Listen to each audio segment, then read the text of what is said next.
Okay. Are we live?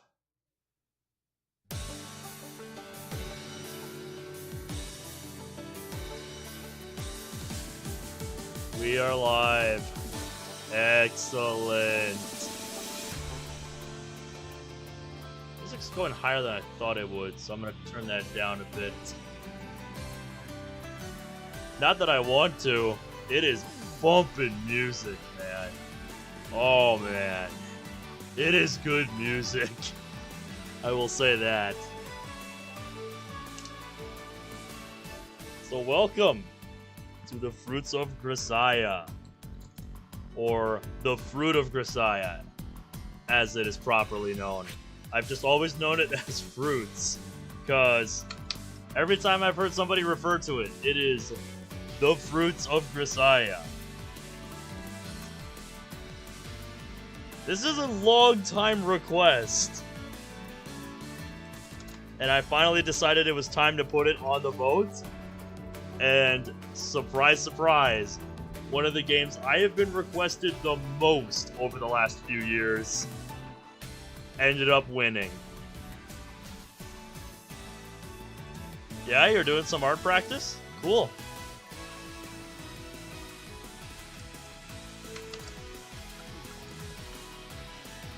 Also, my keyboard was acting weird before streams, and the L key just didn't want to work for some reason.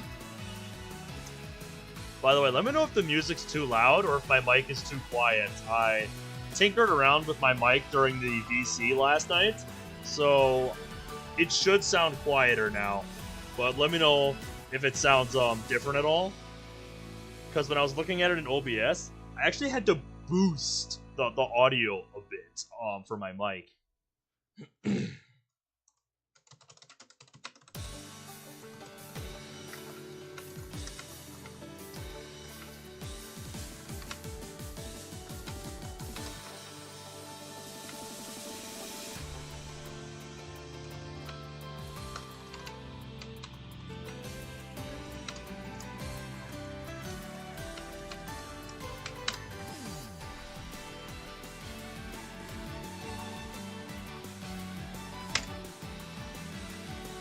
There we go.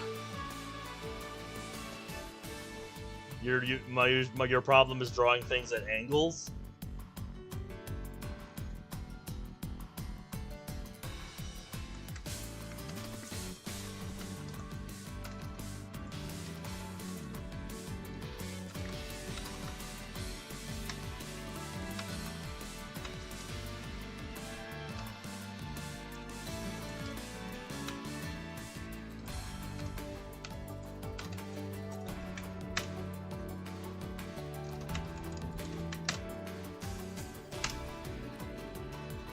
So how are you doing tonight, Cerberus? Honestly, I am kind of meh, because my hockey team just they cannot figure out how to play fucking defense. Now they're bloody 3-5-2 after tonight. So yeah, not the start to the season I would have liked to see tonight. Very good. That's good to hear, because of your art practice. On the plus side, though, my brother got a promotion today at work, so we got that going for us at least tonight. So I'm proud of him. I'm really happy he finally got that promotion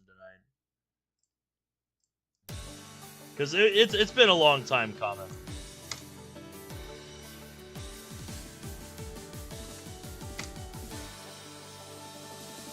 You find drawing heads more difficult? Interesting, interesting. Actually going to take Monty here into the den.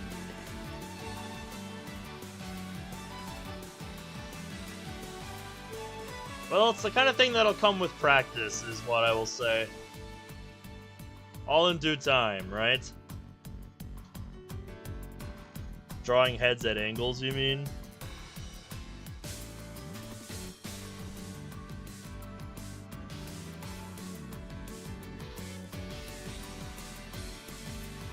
There we go. Unity tab. Let's go.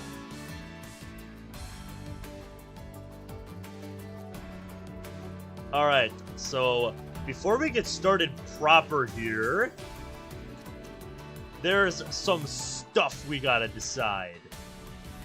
And first of all, I want to emphasize at the beginning here, before we do anything, I know next to nothing about this game. I know next to nothing about this. So, what I'm actually going to do here is read up the VNDB description here, to at least give myself some perspective on the premise of the game here, because I really don't know anything about it. I figured you would show up. Also, y'all gotta get your song requests in for Caleb, because his game won, and he said he would do a song request if this game won. So get cracking on it, everybody.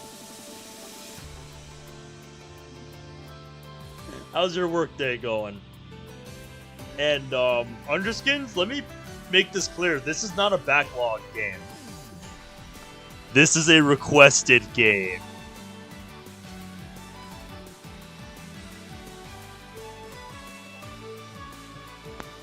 Alright. Correction. Song request wearing a unicorn hat. Correct.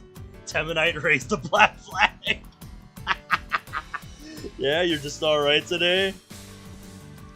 Alright. So, let's see. I'm gonna read up the premise here, straight from the VNDB page itself. Miama Academy, on the surface, a closed learning environment established to nurture students who find themselves at odds with the world around them.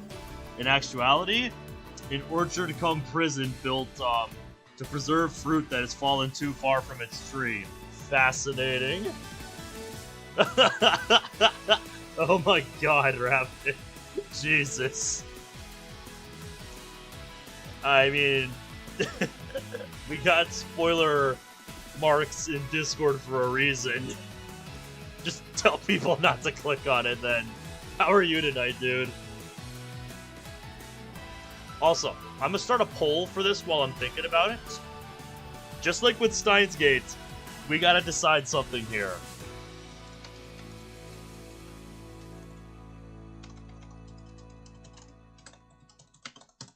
Do I leave character voices on? Where do you put song requests? Ask Caleb. This was his idea, not mine. We're deciding this right here and right now while I am reading up on the VNDB description for this game here. Whatever the circumstances behind its establishment, Miama Academy is at present home to 5 female students, all with their own reasons for enrollment, in air quotes. For better or worse, each girl has established a routine obliging of her current situation. Life moves at an idle yet accommodating pace within the walls of Miama. Yet with the arrival of the Institute's first male student, the nearly preposterously opaque Kazami Yuji, the students at Miama begin to fall out of step with their predetermined rhythms. Will Yuji prove to be the element the girls around him needed to take hold of their lives once more? Or will the weight of their past prove too steep of a wall to overcome? And in the first place, just who is Kazami Yuji? Well, the true nature of the job, air quotes, he is wont to alight at the most haphazard of moments remains shrouded in secrecy. One thing is for certain.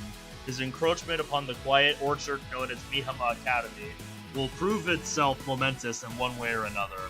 And of course, one cannot discount the possibility that perhaps Yuji himself carries the weightiest part of any of the students. The voices, you mean? Caleb, they're funny, but not necessary. Well, I'm gonna let that poll run for quite a bit. because I don't even have to go far to show you what the voices sound like. 環境を設定するわよ。 Because we have them right here in the menu. 音量の設定をするわよ。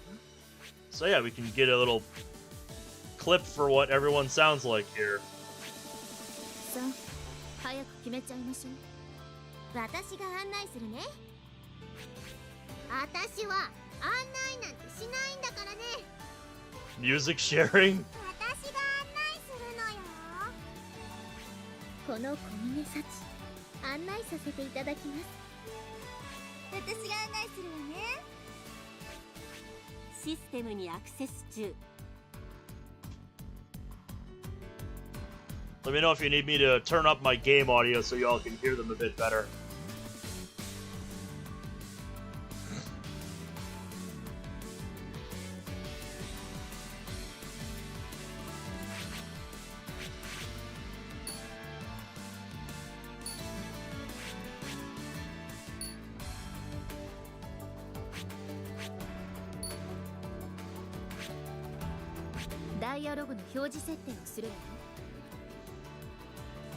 In a Petersonian sense, you're a beta male sign. The heck is that from? Alright, so right now, the yes vote is currently winning.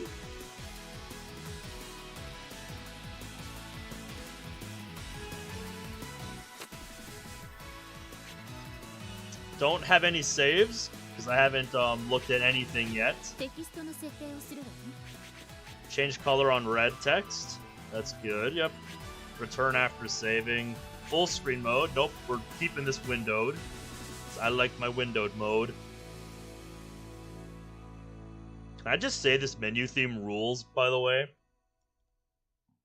Auto mode advanced speed, auto mode text speed, text skip speed, text display speed. I lean more towards fast, because I like fast.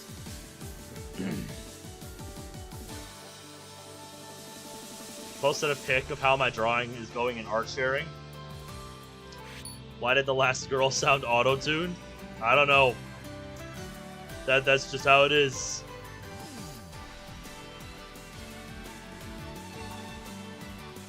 Doom's OST is still better. Should look at the keys here, see what keys do what. Is space mapped to anything?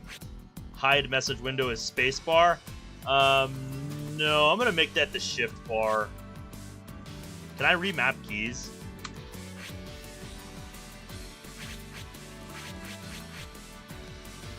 Doesn't look like I can remap keys, so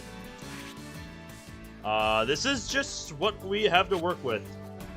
Man, oh man, that's gonna take some getting used to.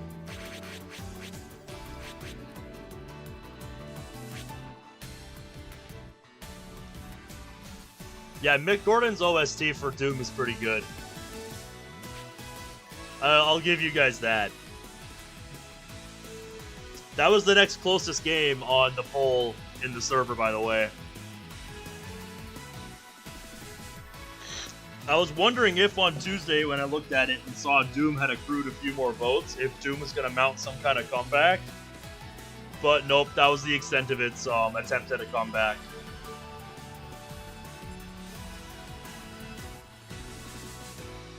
Well, I only say pretty good because I haven't gotten to really listen to it very much. I'm gonna wait until I'm actually in the game proper to hear it, you know? You know, I don't want to listen to it before I played the game. That would just be rude to myself.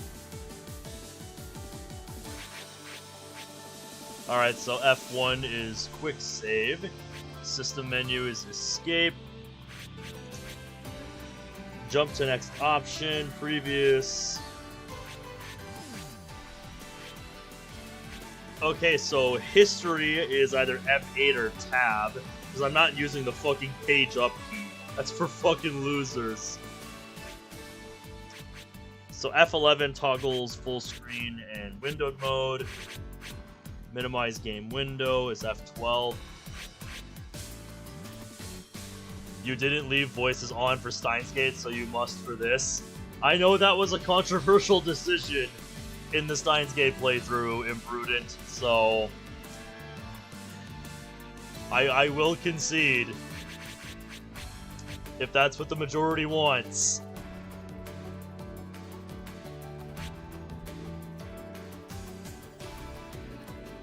There's probably a guide on how to change controls. I would probably have to go into the config settings. I would probably have to go into the config file to change keys, which I really don't want to do. So I will just deal with this as is. I'm just gonna have to get used to the fact that spacebar does not advance text. I'm just gonna have to remember that for this game.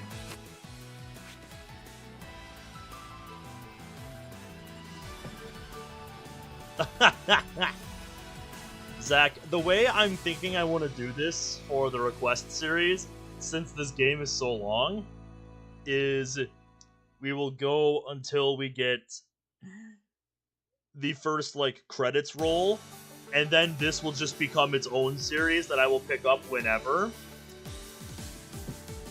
And we will move on to a new requested game, so that this doesn't take 18 years to get through.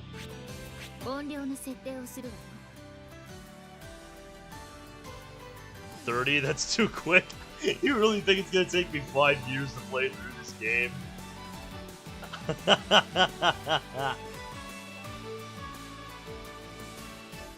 Alright, I started the poll 8 minutes ago. I'm gonna wait a couple more minutes so that anybody coming in late here has their chance to vote before we get started proper here.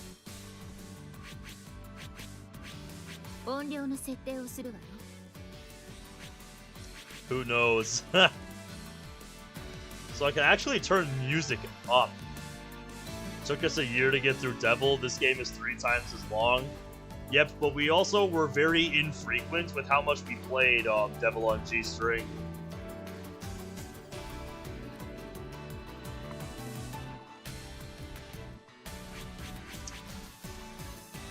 This is going to be a weekly thing. At least until we get a credits roll.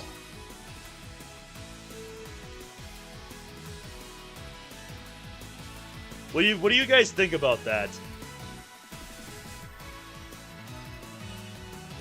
I know you have, Caleb. I know you have. And I'm excited to be getting started here.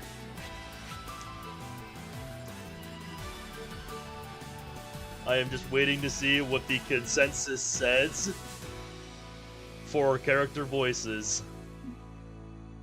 Because like I said, we turned those off for Steins Gate, and that ended up being a controversial decision.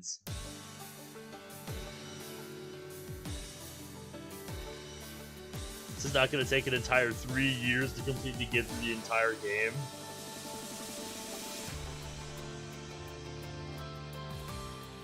Why is your dog humping the air imprudent? Okay, we have reached the 10-minute mark. And the majority says, yes, leave the voices on. Alright then.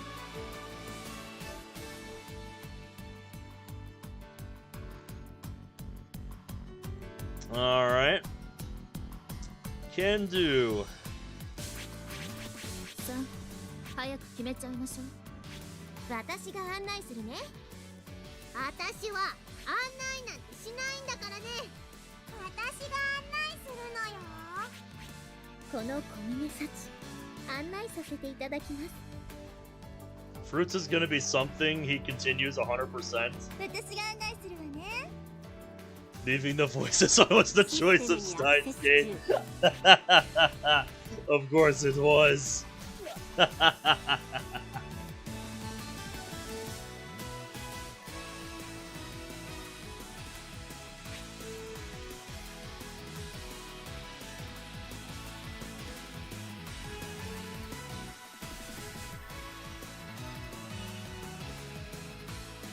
Okay, so it looks like you guys are saying, like, yes, until we get a credits roll, keep this on the request series, and then once we get our first credits roll, like once we finish the first route or something, we'll just make this its own series that I will play just whenever. I can fit it in. And then we will move on to a new game for the request series.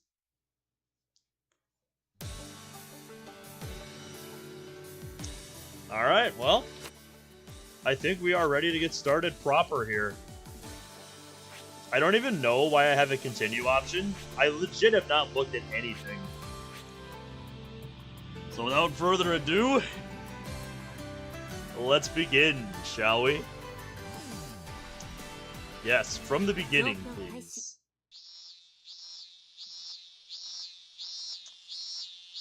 Got some ambiance already. Nice text box, by the way. Intense sunlight blazes down on the road as if to declare the arrival of summer. The burning asphalt radiates heat, mixing with the scent of the tide to form a thick, muggy atmosphere. Yeah, clearly. It's way too early for this kind of weather. When the temperature's abnormally high, you're always going to get some people who lose their heads and start acting erratically. I would be one of those people. In other words, it's only natural that the police would be on the lookout for suspicious types at times like these. It was about 10 minutes ago that I realized I'd been mistaken for one of those heartstroke-addled sorts. Have you been sitting at a light too long, boy? Okay, so right-click brings up the quick menu here. Okay, good to know. Gotta figure this stuff out right at the start here. Yep, I gotta remember. Spacebar hides the bloody text. We just went over this.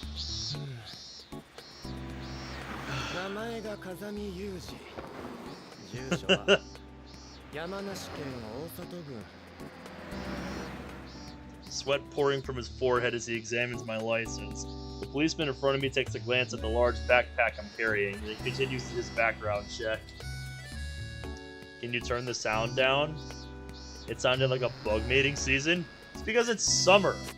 What did you expect, Zach? And the sound is already pretty low, actually. I have it at minus 20 decibels for the game audio. Came here from Yamanashi? Yes!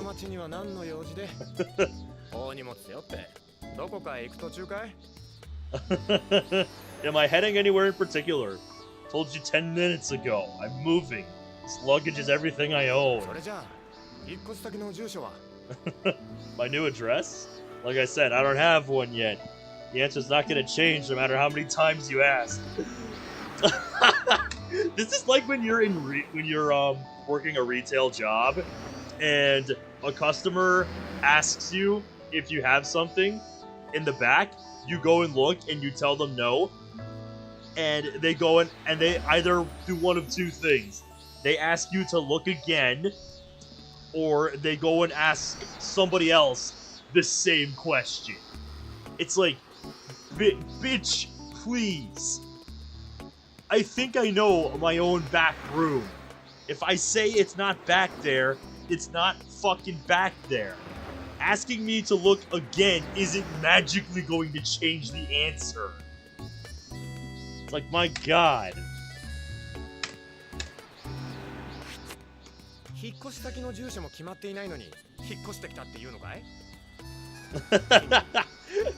What are we hiding? I don't think we're hiding anything. Then again, I could be wrong. I don't know. I don't know anything. I'm brand new to this, so I couldn't tell you. Where did you come from? Where are you going? What are you planning to do there? Depending on the context, these could be fairly philosophical questions, but as far as police inquiries go, they're pretty run-of-the-mill. From their perspective, anyone wandering without clear-cut business is by default a criminal of some sort, let alone someone like me carrying around conspicuous, bulky luggage. As good as guaranteed they'd stop me. It is their job, I suppose. Since this little scene acts as a crime deterrent through its visibility, it's not an entirely wasted effort. Yep, tab pulls up the history. But unfortunately, I don't have all day to play along. I drop a glance towards the digital watch I'm wearing around my left wrist. Sorry, but I'm keeping somebody waiting. Can't really spare any more time for hanging out with bored cops. Are you mocking me? A bored police force is proof that the city's at peace. Take it as a compliment. Inexplicably taking offense at my tone, the policeman clicks his tongue in irritation and tosses me my license.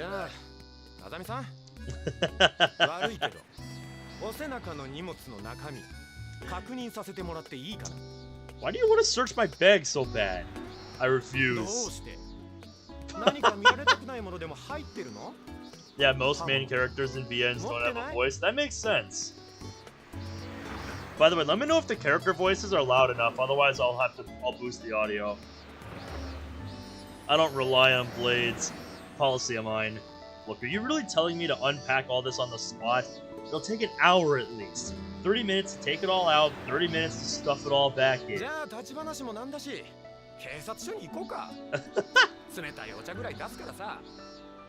Nice try. Nice try, cop. Your tactics don't work on me. I just told you, I don't have the time. I can't accept voluntary questioning. I know you can't just back down in this situation, but if I say I'll head over there myself later, can we wrap this up for now?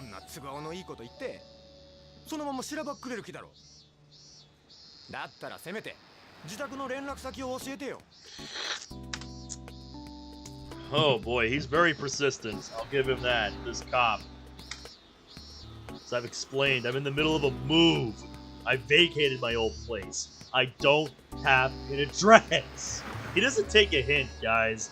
I don't think this cop takes a hint. My parents' address? Or are they homeless too? What business do you have knowing? I don't have any parents. No siblings or relatives either. They're all dead. Jesus, Yuji. What the hell? Yeah. Can't say that's not at least a little bit sus. Ugh, this is going nowhere.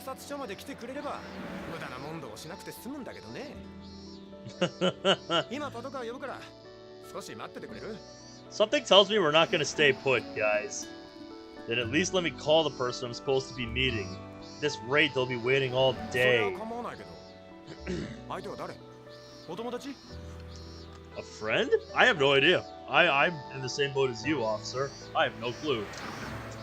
I'm not going to tell you that. Someone you can't tell me about. It's your mother. We had an appointment at a hotel tonight.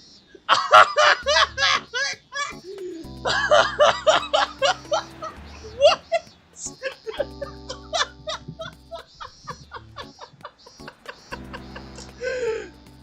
Bro really just pulled that.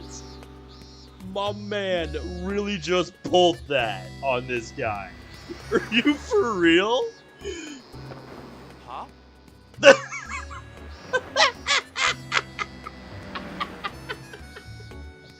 What? I was keeping quiet out of the goodness of my heart. You dragged it out of me, so don't blame me when your parents get divorced and your happy home is shattered. You watch your mouth. What?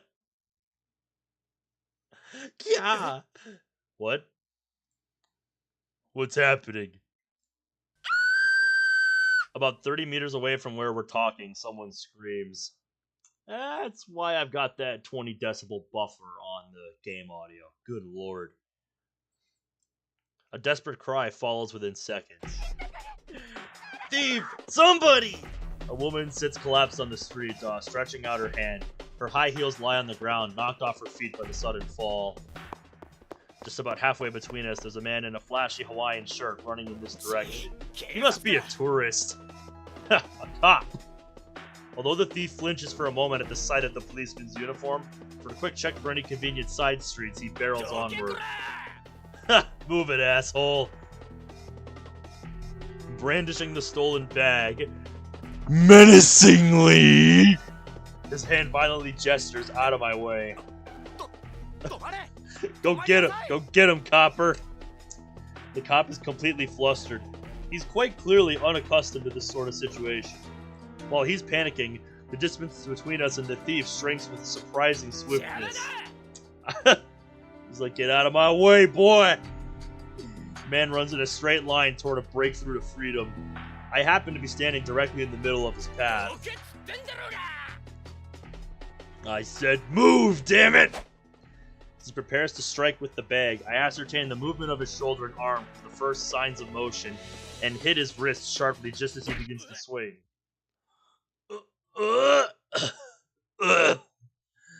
Man's arm instantly stiffens and loses all momentum. His eyes pop wide open in shock. I immediately grab the collar of the Hawaiian shirt he's wearing and firmly draw him towards me. Before the man can offer resistance to my pull, I smoothly reverse and use my own body weight to shove against him. When pushed just as they've begun to brace themselves against being pulled, anyone except the genuine expert is going to be thrown off balance. Nice shirt! Where'd you buy it? Shock spreads across the man's face as his knees buckle against his will. I try to gain a chokehold using my grip on the neck of his shirt, but... Bastard!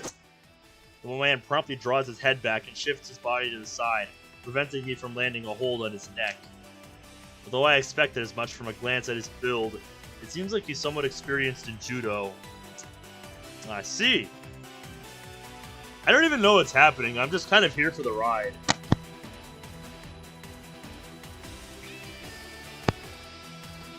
I feel like there's a lot I don't know yet. But in this case, you would have been better off trying a decisive tackle. Rotating around the purse snatcher in the opposite direction of his slide, I yank his right arm upward with both hands. In one movement, I've circled to his back. Damn!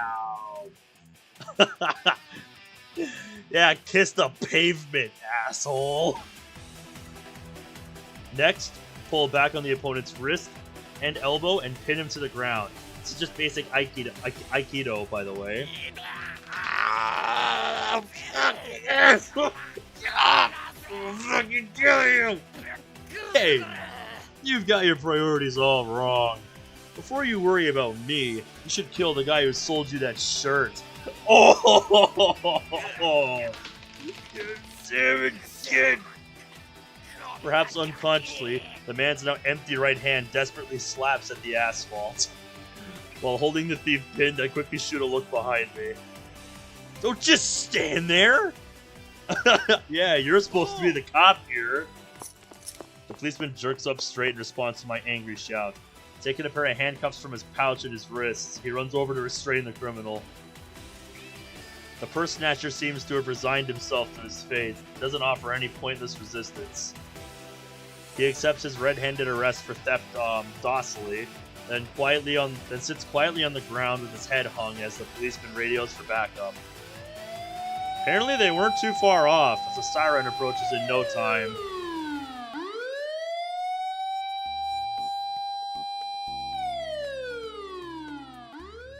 Two policemen get out of the arriving cruiser and push the criminal into the back seat.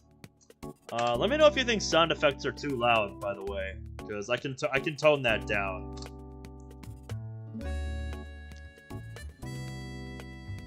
Okay, scroll wheel also brings up the history. That's nice.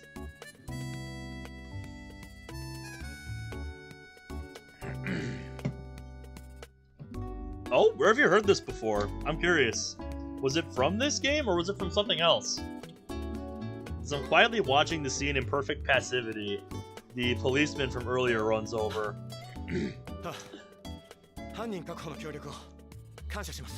Oh, it sounds like something you've heard in Animal Crossing? I guess I could see it.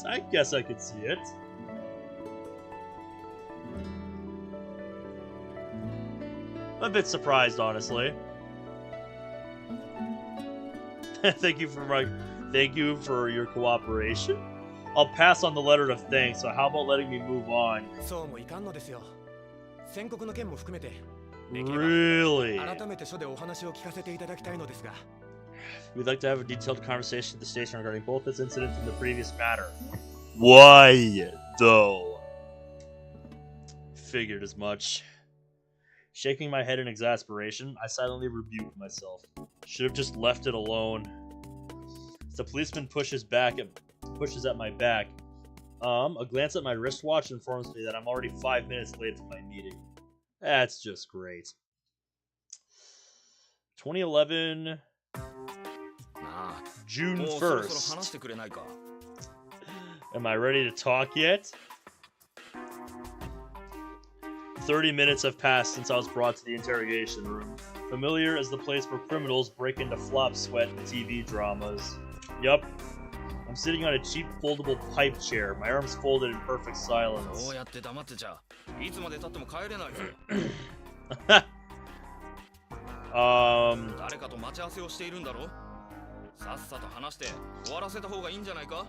don't even know what we're talking about yet. Instead of responding, I close my eyes. A silent statement indicating that I have absolutely no intention of opening my mouth. The detective clicks his tongue in exasperation at my attitude. I've got a pretty fair idea of what he'll be doing next.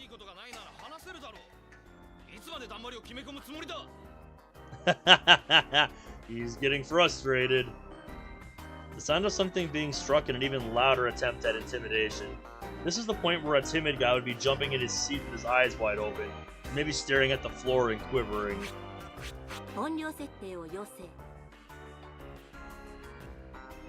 We'll try that. See how that sounds. As for me, my eyes are still shut and my arms are still folded, quietly. My mind is a total blank. I've been accustomed to adults shouting at me like this since I was a child. Really now? Why? Following the threat stage, the next step would be for him to grip my hair and jolt me back and forth. But I'm dealing with an official authority group here. Should get off without direct violence this time. Not to say they won't pull out the old TV cliches and harass me by shining a desk lamp in my eyes, or something of the sort. Yep, he's really getting impatient with us. Can roughly translate the detective's sigh. Goddamn kids these days. I gently open my eyes in order to sneak a look at his disgusted face. The detective sitting in front of me seems to be challenging the Guinness World Record for the most dramatic asymmetry between the left and right sides of a human mouth. Or maybe he's just scowling. Why do I lead with that? When I let out a snort of laughter in response to the unexpectedly pleasant sigh, the detective scratches his head violently and glares at me.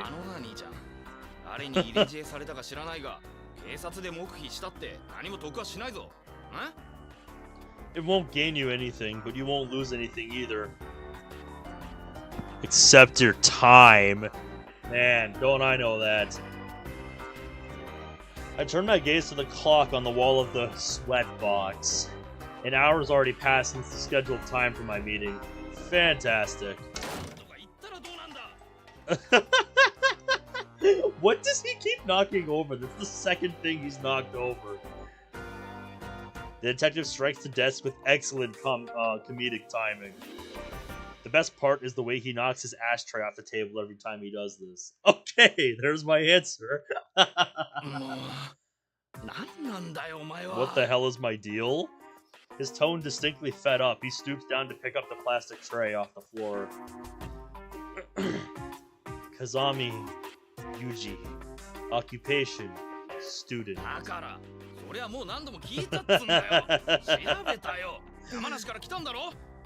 He's just leading him along. My god. This is great. You've said that already. Many times. We looked it up! Came from Yamanashi, right?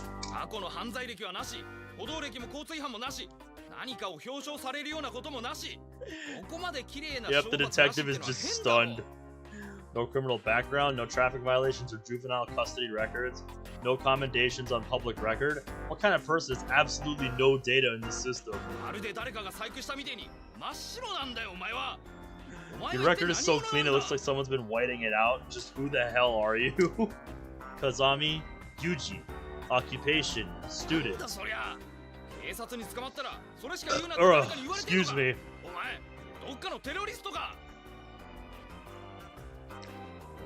Detective, I think you're being paranoid. Please just let me be on my way. Kazami Yuji. Occupation. Student. There he goes again. First it's say something, now it's shut up. Talk about hard to please. Our capricious detective scowls yet again and scratches his head. Flakes of dandruff drift grandly through the air. Based on his thoroughly wrinkled suit and heavy stubble, I'd say he hasn't been home in days.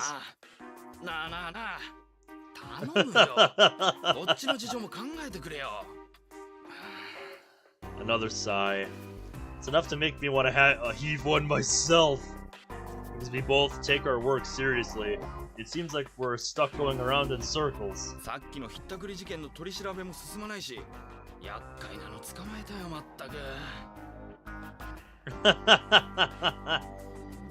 Thanks so much for dropping that in our lap, by the way, he says. Yeah, you're welcome for stopping him! Just as we roughly complete this exchange of one-sided bitterness and mutual glaring, there's a well-timed knock at the door and the sound of it being unlocked. That must be his superior. A slightly plump, elderly detective enters the room, or is this the bad cop? Given the respectful tone of the detective I've been chatting with, he's probably a superior of some sort. Oh. After a quick glance in my direction, the elderly detective whispers something into the younger man's ear. Before long, the younger detective turns me with a decidedly nonplussed expression. Nonplussed? I don't know. Heck yeah! Why now, all of a sudden? It's not like you've wasted enough of my time.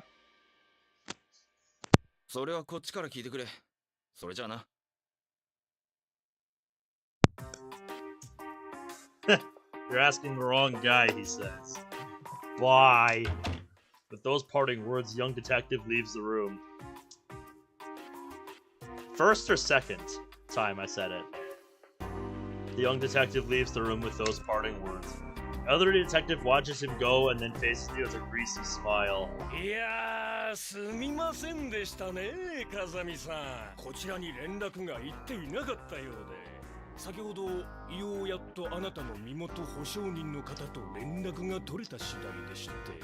With my guarantor. My guarantor?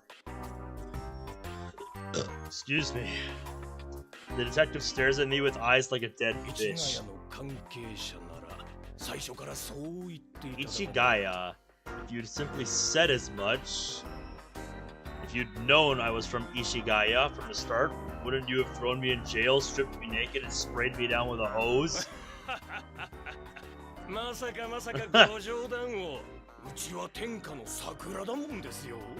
Sakuradamon? Huh?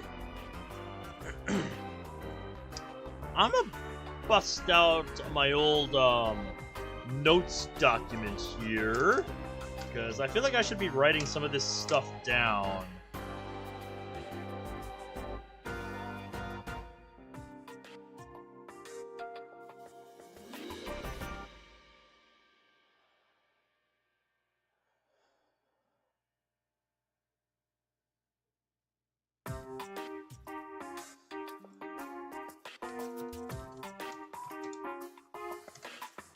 So,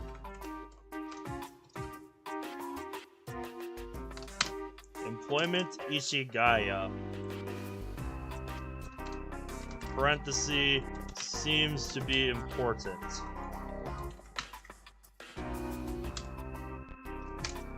Yep, you have yourself a nice night, Rapid. It was nice to see ya. Yeah, the menu song does the same thing. That's the only thing I don't like about it.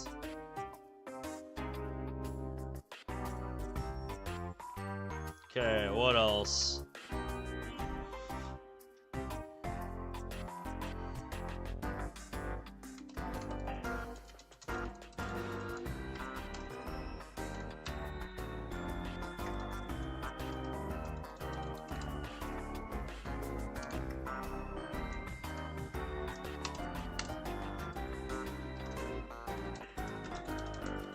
Police station belongs to Sakuradamon?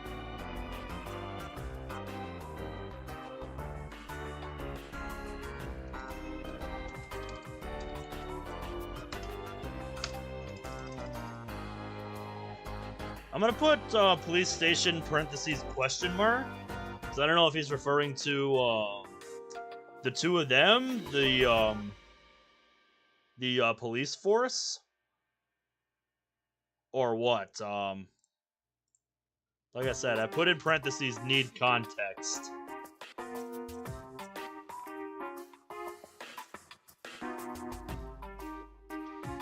And I'll have to keep in mind our guarantor, because I want to find out who that is. Are they like our handler? Like, what's the deal here? That's what I want to find out.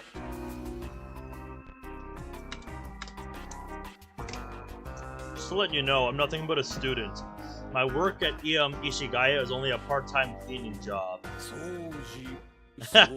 Cleaning, is it? That's well put. Just as I'm expecting from your collection of eggheads. What? In response to my words, the detective twists his mouth into something vaguely resembling a smile.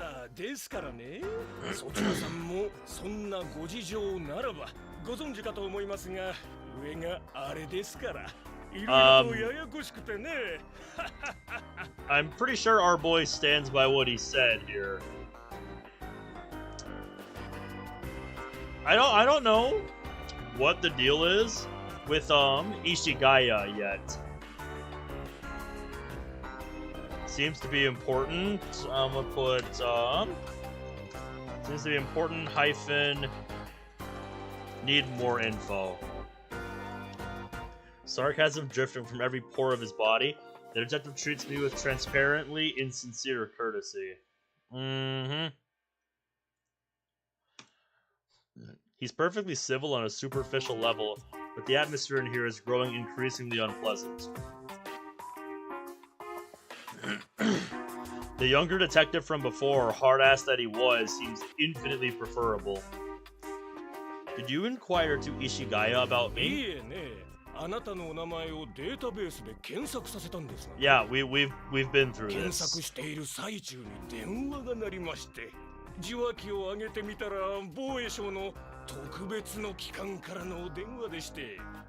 A call from the Ministry of Defense's special organization?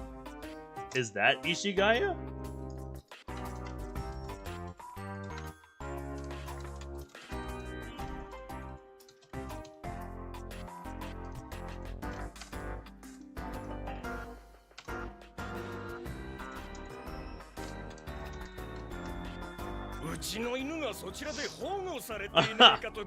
Might you be in custody of a dog of ours?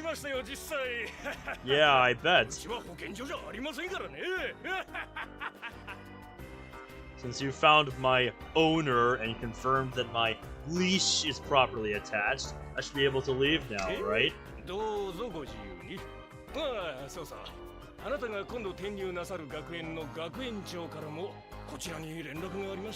Really? That's so...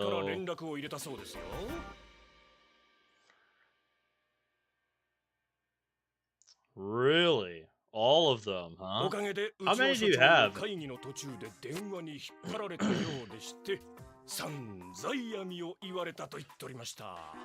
Man, your poor chief. Where's my backpack?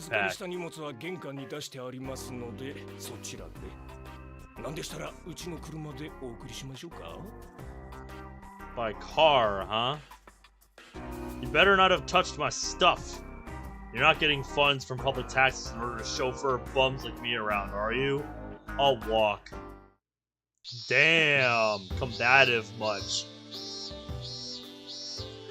After I'm urged out the door by the old man, the young detective appears from the rear, carrying the backpack they'd taken from me earlier. What the heck is in this thing? Bit of a tough question. I guess you could say my life. If that's supposed to be a gag, I wouldn't quit your day job. That wasn't really what I was going for. Dropping the backpack next to me, the detective lets out a slight sigh. Thanks for lugging it out here. Pretty heavy, isn't it?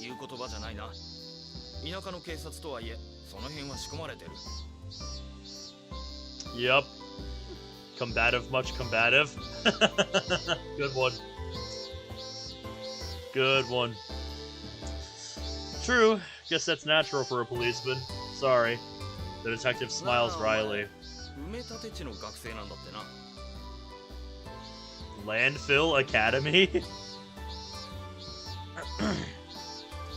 I'm wearing the school uniform. See at a glance. Like we've been dressed up in it.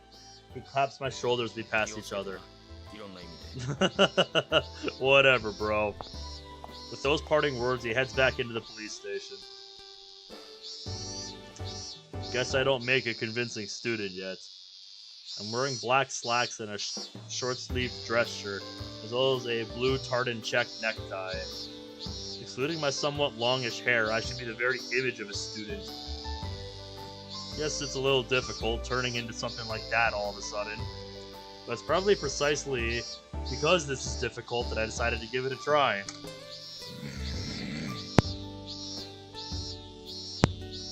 For a while, I myself didn't understand why I'd asked for this, but now I think I have a faint grasp on the reason. I wanted to become something that I couldn't understand, something that I wasn't. At the moment, I've done nothing but smooth down my edges a bit. Maybe later on, I'll become a student on the inside as well. The sun that had been climbing up earlier has now finally reached its zenith. The temperature keeps on rising. And rising. And sweat oozes from my skin. Ah. It's a very unfitting time of year to be playing this. Because it's bloody November right now. And yeah, I was pretty sure she'd pick me up, but... Huh? Sensing a presence, I lower my gaze from the sun. My eyes, well accustomed to high contrast lighting, project the human form in silhouette from only the briefest of moments before the details fade in. Oh, hello. Who are you? For my service, a woman raising an awkward salute, grinning broadly, stands before my eyes. Are you the victim of that purse snatcher from earlier? Spare me. I don't want to see a pose like that outside the workplace. In the first place, what's with that dopey salute? The girls in bikinis on the Maritime SDF recruitment posters have more impressive form. Damn, bro, have some chill.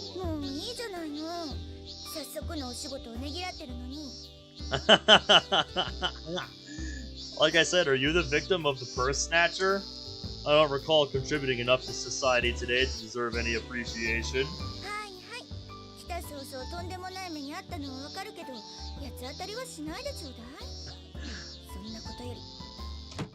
She opens the door of the car, stopped next to her.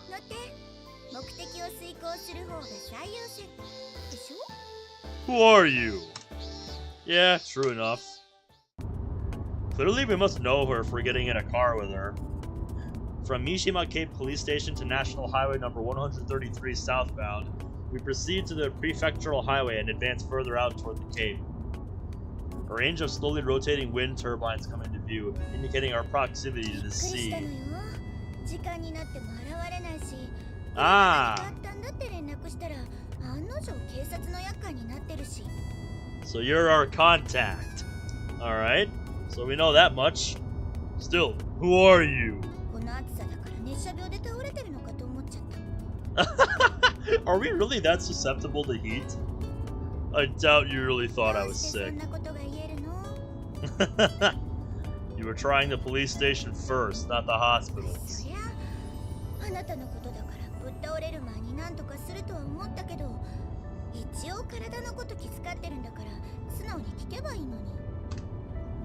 Accuracy in weather forecasts and interpersonal communications make society run smoother. Why are you bringing this up now? Pouting again, she continues, Herringway.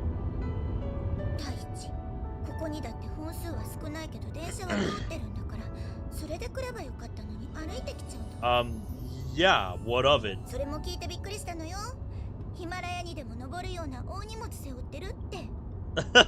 I think he would rather, given the heat outside. Just a thought. I know I would. Sorry, I hate trains.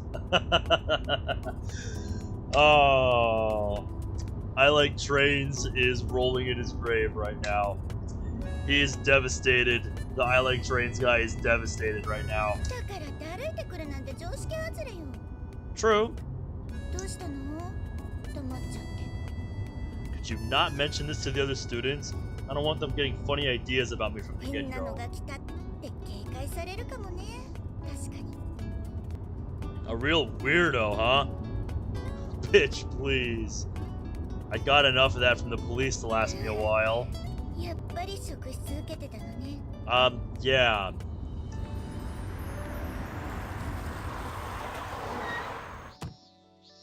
Here we are. You've arrived. This is it. The car proceeded about 500 meters along an area of reclaimed coastal land before she brought it to a stop. So that's what he meant by landfill. I see. As I'm recalling the words of the detective from before, the woman continues our conversation with a suddenly cheerful tone.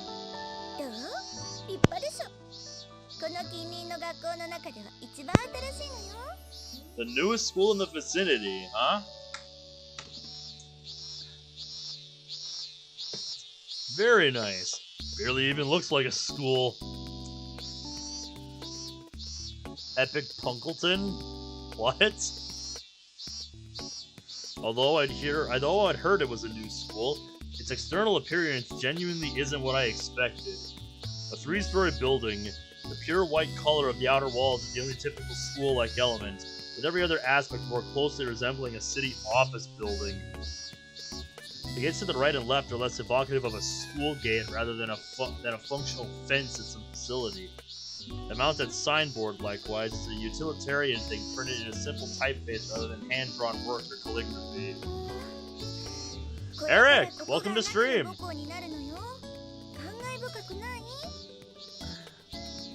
This is your future alma mater. Where's the deep upswelling of emotion?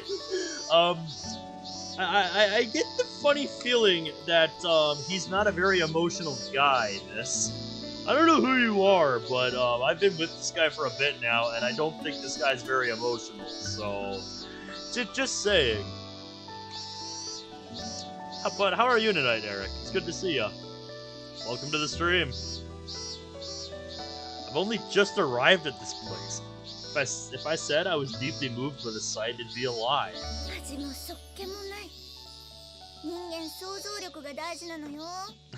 Maybe in your mind.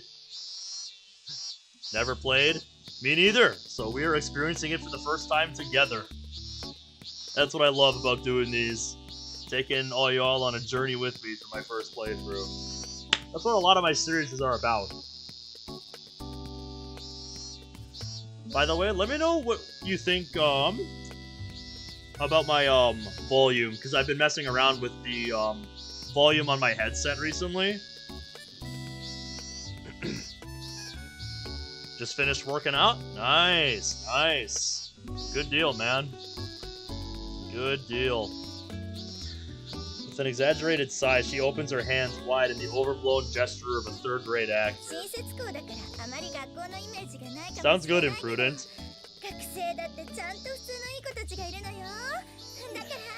Newly established, yep. Yeah, it's still finding its identity. It's still new.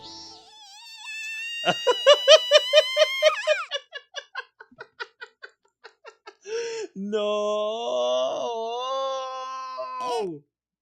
Oh no. The bugs do be loud. Zach was talking about that earlier. I was gonna say, let's see if we can tone that down in sound effects here. Oh, here we go. She's like, huh?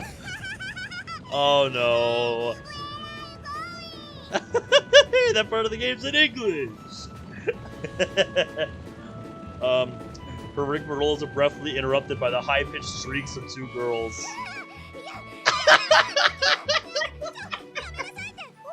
Stop that! I said stop it.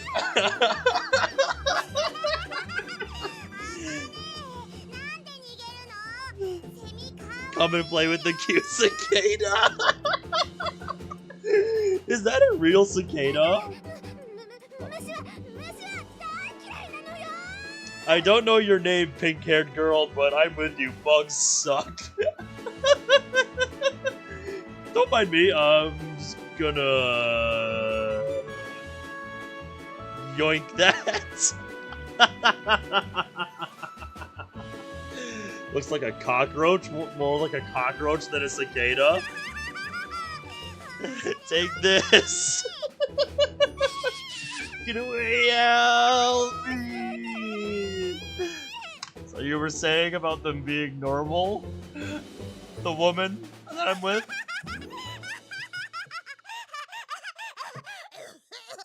Uh-oh. You okay over there?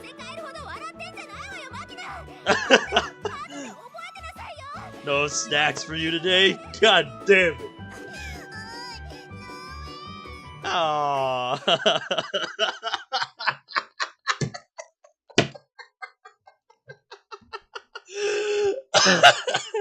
That face says it all. Oh, we're in for a good time, guys. Oh my god. This is fantastic. We're just looking at her like, so you were saying?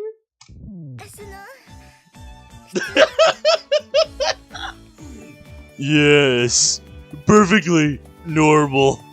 I'm just imagining the Mrs. Pop line.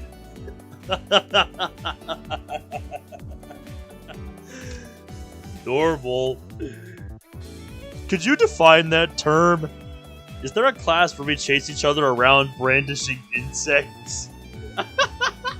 I would love to be in that class.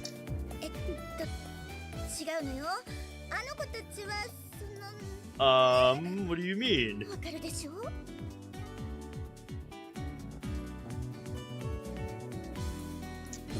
I don't think I do, but it's nice to see that it's a lively school.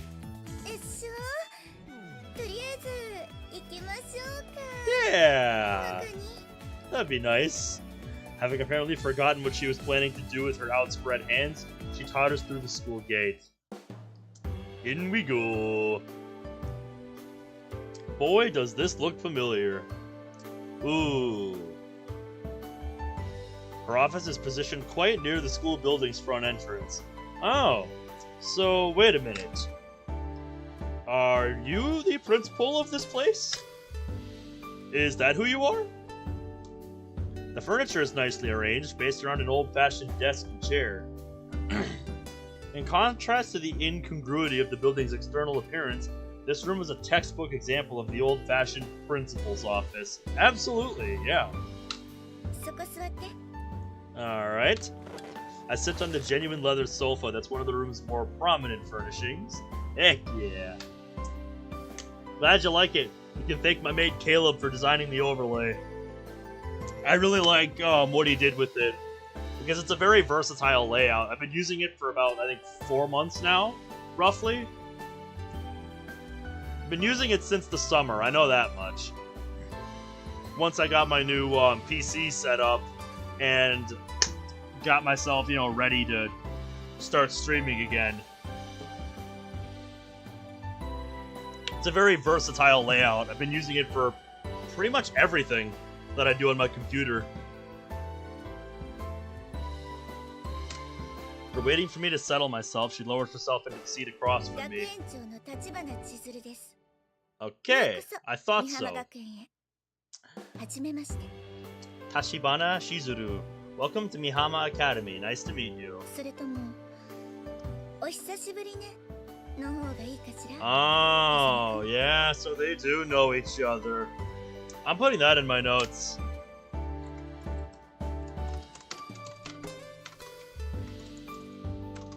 Yuji have some history. On a practical level, nice to meet you might be the better option.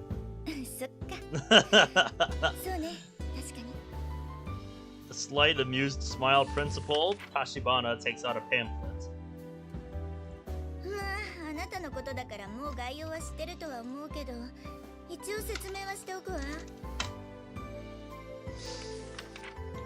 Well, in your case, I'm sure you're already familiar with the basic synopsis, but just in case, I'll give you the full explanation. She flips past a couple of pages of the brochure. I hadn't noticed, but her fingernails are lightly polished. That's a funny detail for you to point out. Yep, a private school, I kind of figured. Management of Sakaki Academy Educational Corporation, SAEC, in which students can chosen from the street gather in diligent pursuit of academic achievement. I see.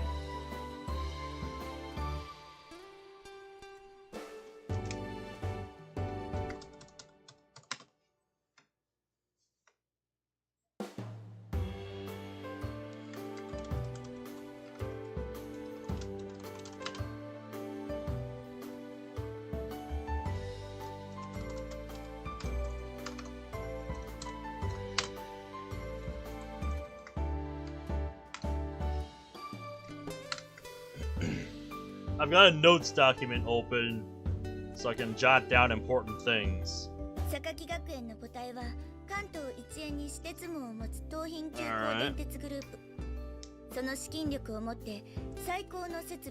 Really? This place's parent organization is East Beach Express Railway? Owners of a rail network that runs the breadth of the Kanto region. Okay. Hello again. Through their support, the very best facilities and educators are brought together here. First, the principal's talk shifts more to more detailed matters. The East Beach Express is an enormous corporate group with its hands in real estate and large-scale retail. But its core business is the management of the rail line connecting Tokyo and Haneda Airport. The EBE's management is shouldered by the Sakai family, and it seems plausible that this Sakaki Academy Corporation is also administered by them directly. That's only a guess based on circumstantial evidence. There's a lack of public information on this secretive corporation's activities. The very existence of this academy isn't well known. I'd guess that by the fact that there's not many people here. I didn't gain anything that could be called definitive proof from my investigation so far. We're entering as a second year, okay.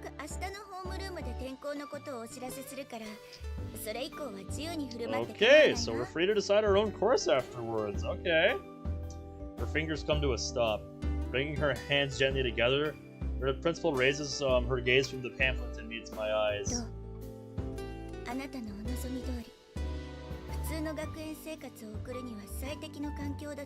We can only hope. I have a few questions. First, today's a weekday, but there's barely anyone on the school grounds. What's going on?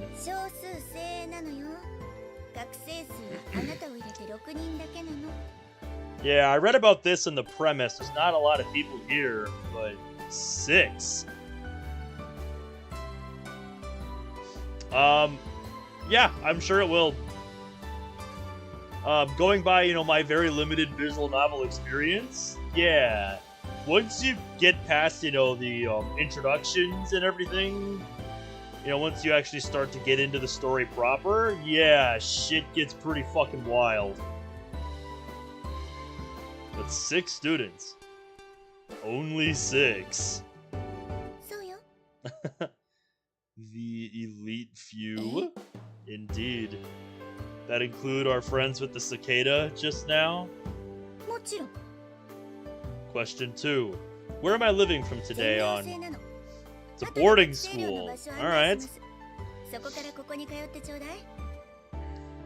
Alright. I'm excited to check out the dormitory. The dormitory, is it? It's considerably spacious, so don't worry too much. In that case, not a problem. Before we finish, one last thing. For this last question only, I stare directly into her eyes. I need to confirm the principal's intentions in bringing me here. After all's said and done, is this a normal school? The principal closes her mouth. After a moment of silence, she opens it again. Yes. Okay. A gentle smile. I'm convinced that she isn't lying to me to further some hidden self-interest. What we asked you for back then? The principal slowly stands up and walks to the window side. Ooh, courtyard. Looks like a football goal right there. Alright, alright. The athletic grounds are visible from the window. Although resembling those of a normal school, the grounds are skirted by an improbably high wall.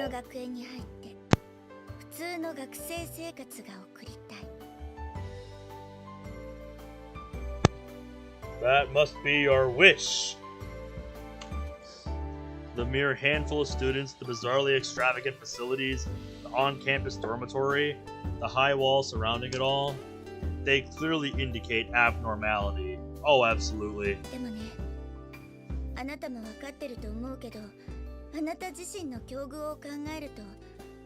Really? No place other than here. I guess you're right.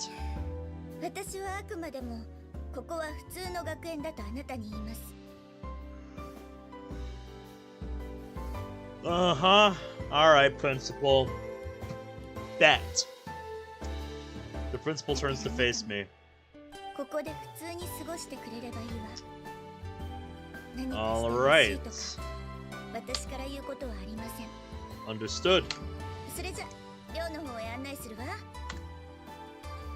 Lead the way.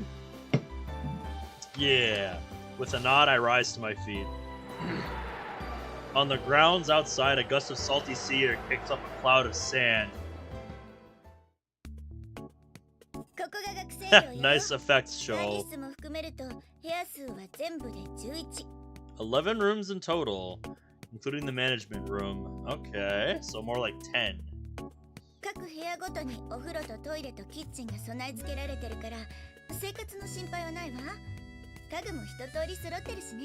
Nice, nice. I think this is just normal behavior for this guy. He's suspicious of everything, scoping everything out. The cicada pair from earlier don't seem to be around. Suo-san and Irisu-san might well still be at the school. Mine-san doesn't seem to be around either. That Komine guy, a student here too. Yes, I've asked her for help guiding you around the dormitory, but she doesn't seem to be around. So you don't have a minute grasp on the movements of the students, I see. Yes. Merely, is it? Okay. The principal walks towards the interior of the building. Left there by myself, I stare vacantly up at the ceiling. Soon I've unconsciously fallen into my habit of counting the number of visible sprinklers and roughly estimating the scale of the building.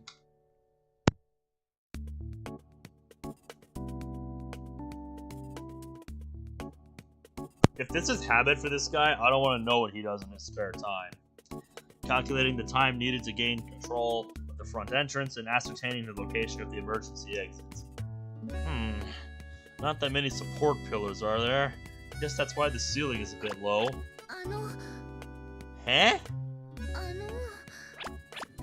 Who goes there? Having grown absorbed in analyzing the building, I don't even notice the tug in my sleeve. Oh! Who are you? Who might you be? Until the final excuse me of my many finally catches my ear.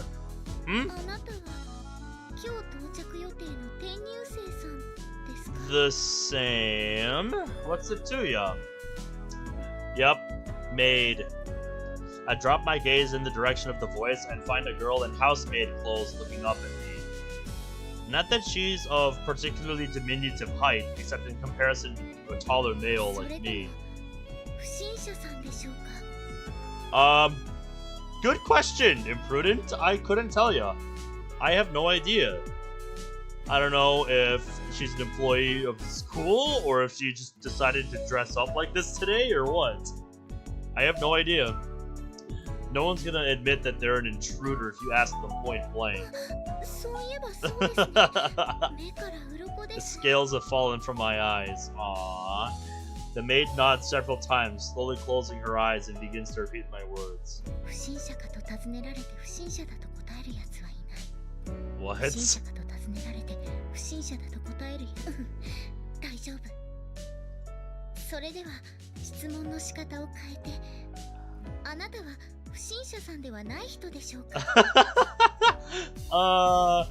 I don't think reverse psychology is gonna work on this guy.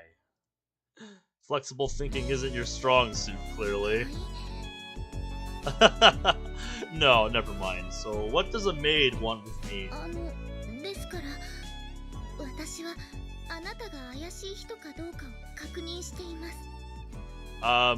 Well, you're not doing a very good job so far. This would be the second time today I've heard that pickup line. God damn it, Yuji.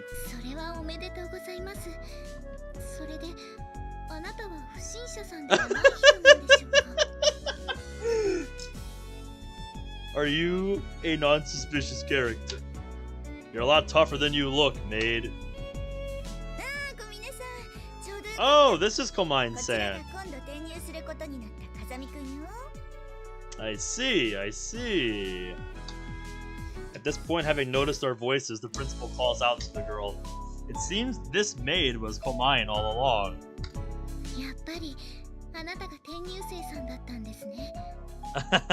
Yes, I am. I'm Kazami Yuji. Glad to meet you.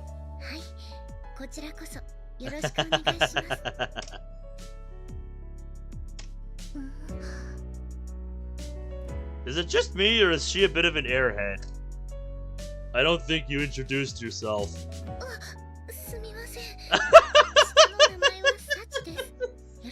Sachi.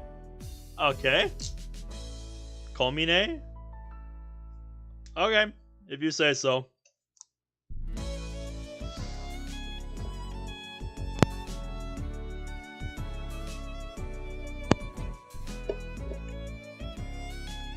Sachi. It's a pleasure to meet you. And this time it's nothing but the first name.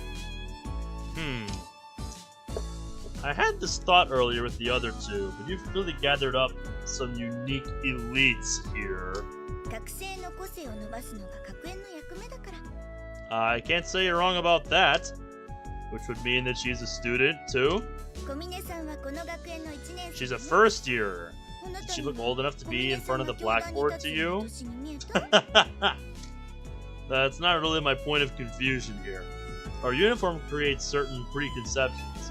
For example, if I see a girl wearing bunny ears in a bar, I don't ask what she's done with her Bible. Yeah, that's a fair point.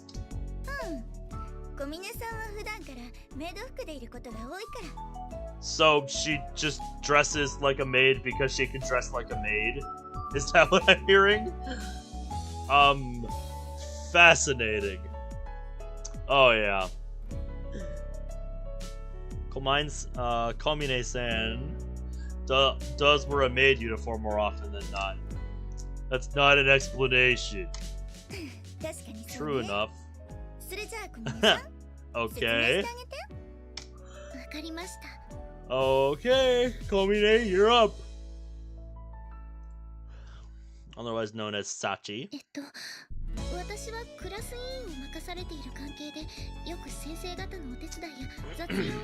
You're the class rep?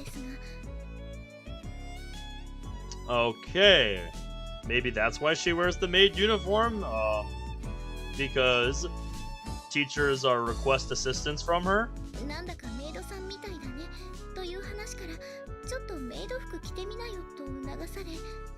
Okay, well, at least there's a reason for it, and it's not just maid outfit because maid outfit, LMAO.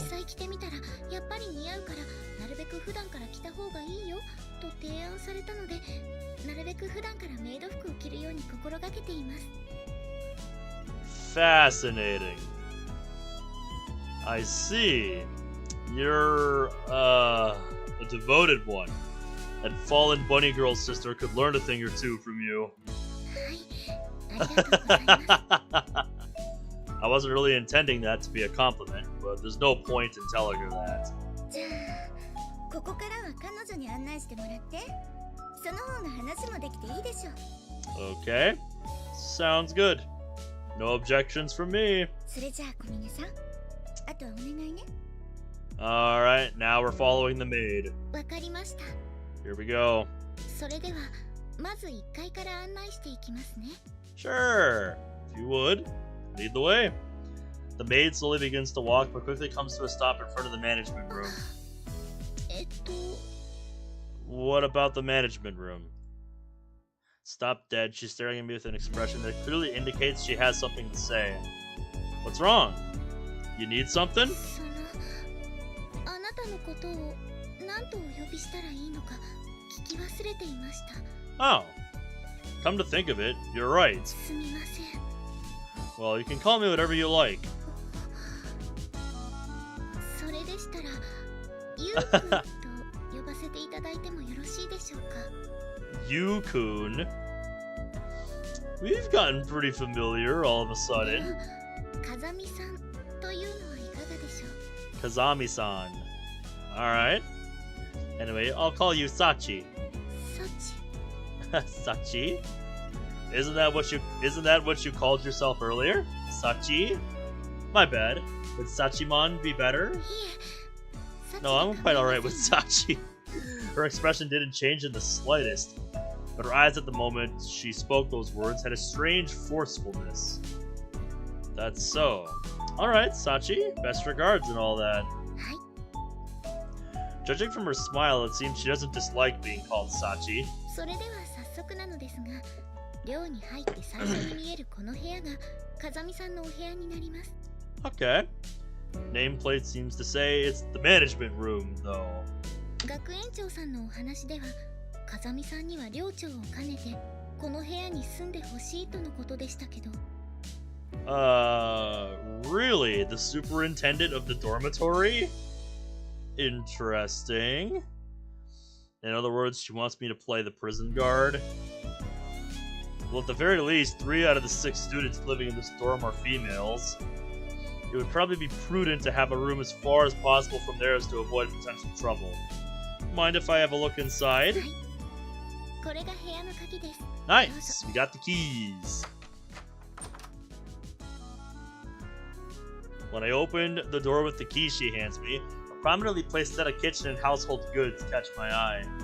They seem to be in good shape, and I can confirm with a glance that the room itself would be more than adequate living environment given my needs. この寮のすべての部屋には火災報知器が1つと Excuse 2つの me. スプリンクラーが設置されています。 Well, that saves us the trouble of counting them later. Got it. She seems to have guessed my thoughts from the direction of my gaze. A good, educated guess, I'd say. そこは1畳半ほどのウォークインクローゼットになっていると聞いています。 It's amazing you just know that off the top of your head, Sachi. It's a little test that focused my eyes on a different point of interest, and she provides an explanation in the same way. Although she's a little off in some departments, she seems to be pretty sharp in other respects. Very observant, this one. Looks like there won't be any problems. As I speak, I twist the faucet over the sink. Was someone using this room before I came in? いいえ、少なくとも4ヶ月は誰も使っていなかったはずですが。 The water's pretty clear, considering. まあ、建物自体新しいですし。 This is true. 風見さんがいらっしゃる前はこの部屋を倉庫代わりに使用することも Maybe. その時に誰かが水道を使っていたのかもしれません。私も時々お掃除の時にバケツの水を汲むために使っていましたから。 Fair enough, I suppose. I see. I twist the faucet to stop the water, drop the luggage I've been carrying on the spot, and promptly leave the room. それから玄関を入って正面のスペースはみんなの共有の場所になってい I ます。 kind of figured. That makes sense. The standard student dorm community space, is it? Hey, how's it going, Brad? How are you?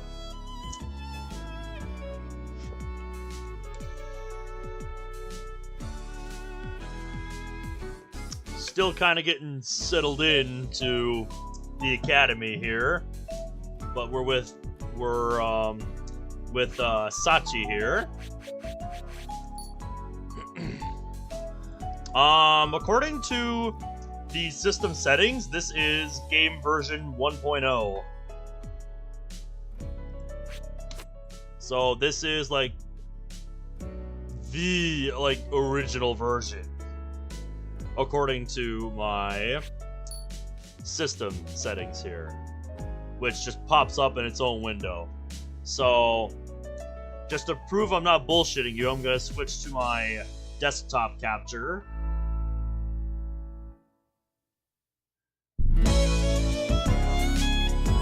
There you go. 1.0. Yep, there you can see my graphics card.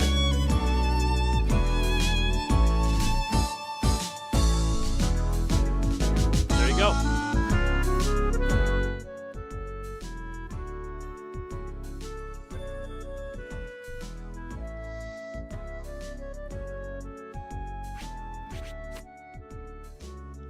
I'll probably mess around with the system settings more later.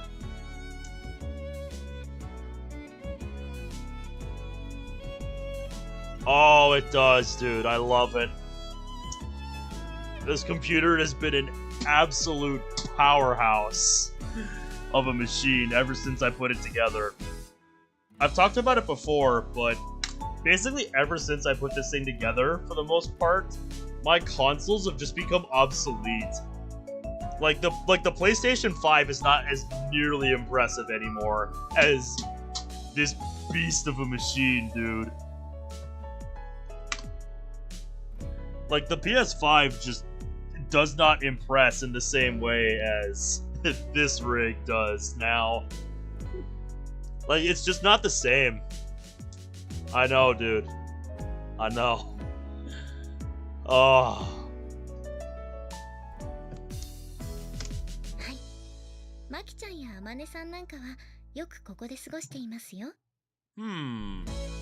Have we met Maki-chan and Amane-san? That's so. Although I haven't heard those names before, they must be other students. Nope, we have not met them yet. Hopefully we'll get to see them later. The boiler room. The door next to yours leads to the boiler room. I see, I see. So, I'm guessing that room's off limits? The stairs are opposite.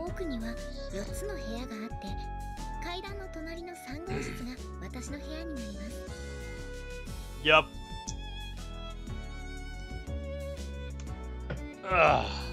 By the way, if you can't tell, chat voted to leave voices on for this playthrough, so voices are staying on. Unlike Steins Gate. I'd heard there are 11 rooms in total. Any reason why you picked one on the first floor?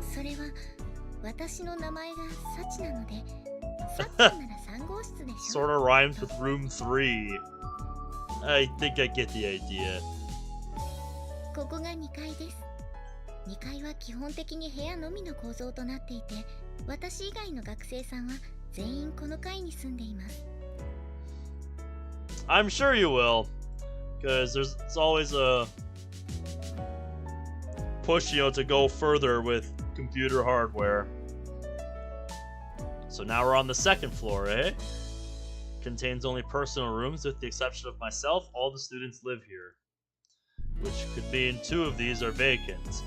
Which would mean, sorry, I read that wrong. Room 7 and 9 are currently unoccupied. Okay.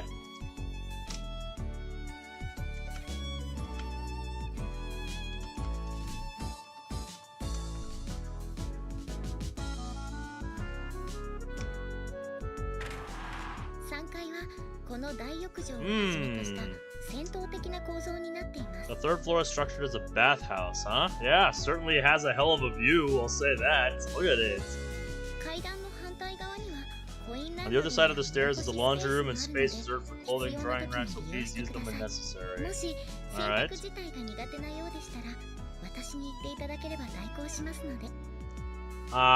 Did you just wake up? Wouldn't taking care of someone else's chores be a nuisance? Only natural for the class rep? Whatever you say, Sachi. Alright, I'll keep that offer in mind. Alright, if you say so. There's no reason to refuse outright when the offer is delivered with such an earnest smile. By the way, can we use this grand bathroom as we please? It's maintained periodically. Really?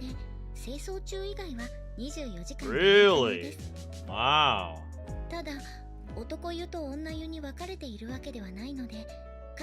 I see. Well, trust me, Brad, nothing about this is gonna be rushed. According to VNDB, this is classed as very long, clocking in at roughly 75 hours of playtime. So don't you worry about things feeling rushed here.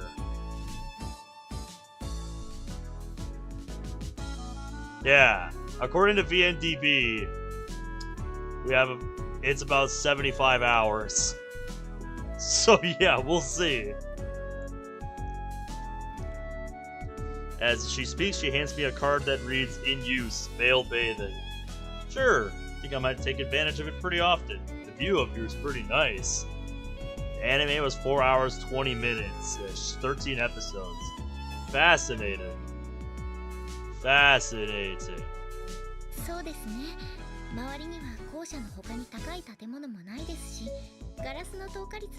Oh, nice. I like how she knows all this stuff off the top of her head. The glass is 75% transparent. Ocean view, huh? Yeah, I can see that, Yuji. Not bad.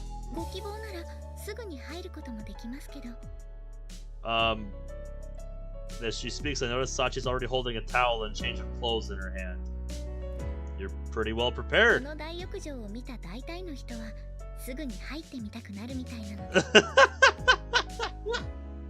Fair enough, I guess. Let's see. The fruit of your experience, isn't it? What's wrong?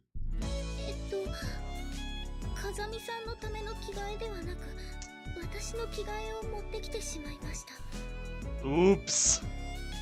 As if to demonstrate, female underwear slips out from among the clothes in Sachi's hand. Is this a declaration that you want to bathe together? So polite. I really don't think there's anything to apologize for. Just an earnest mistake. Alright, so that's the dormitory. Nice. Let's see. Can I ask about something other than the dorm? In that case, let's hear your 3 sizes, Sachi. What?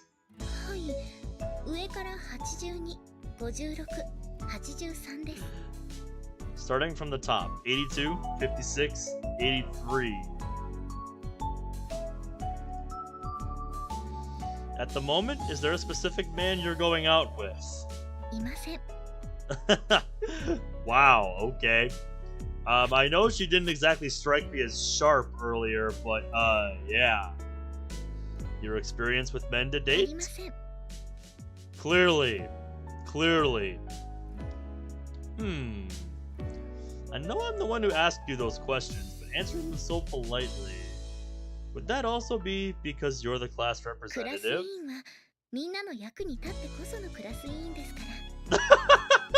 She seems so eager to say that. What an admirable devotion to customer service.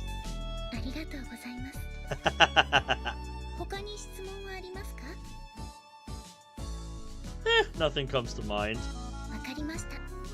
もし他に聞きたいことができたら部屋にある内線電 Please 話で dial 3番を 3. 押してください。私の部屋につながるので。 So there's just a hotline to the class rep. When this school gets a little bigger, that's gonna become a problem. Got it. それでは私はこれで失礼しますね。 Alright, nice to meet you. With that note of farewell, Sachi bows like a genuine housemaid and starts to turn away.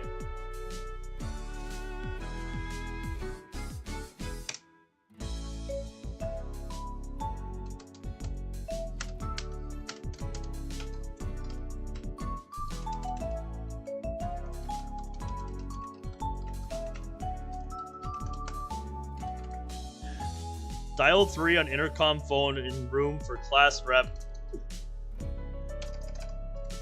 who is apparently a maid. それでは私はこれ。 Ah, Sachi. はい。 Thanks for the tour. I appreciate it. はい。 I love the expressions in this. They're great.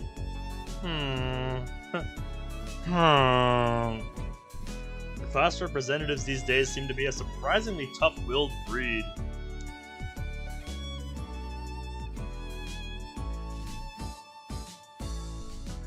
The necks you were drawing on the torsos for your art earlier looked like Rolos. I don't think I've ever heard that comparison before. How's it going, by the way? I think you said you sent it to art sharing, so... yeah. Let's go show that quick.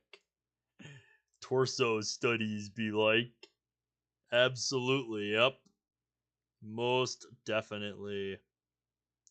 Seems like you're making good progress, though. It's actually not looking half bad. Keep at it, dude. Old giraffe Rolo neck head ass torsos. After Sachi's tour ended, I took another look around the interior of the building on my own. Ah, sunset lighting. I like it. By the time I returned to my room, the sun is already low in the sky and the light growing dim. Should probably put this stuff away before it gets dark. That's what I think about my laundry whenever I look at it before stream. Like, I should really put this away. That is, when I have a basket sitting on my bed. Opening my backpack, I pull out the contents and begin to put them away on the shelves I've been provided with. It's a real help that I've got a closet. Things that I can leave in a visible place, and things to be stowed away in the Dividing my possessions between the two, the latter are clearly more numerous. Normal, huh? While looking over my mountain of luggage, I mutter in a self-depreciating tone. As I work, the sun sinks leisurely into the sea.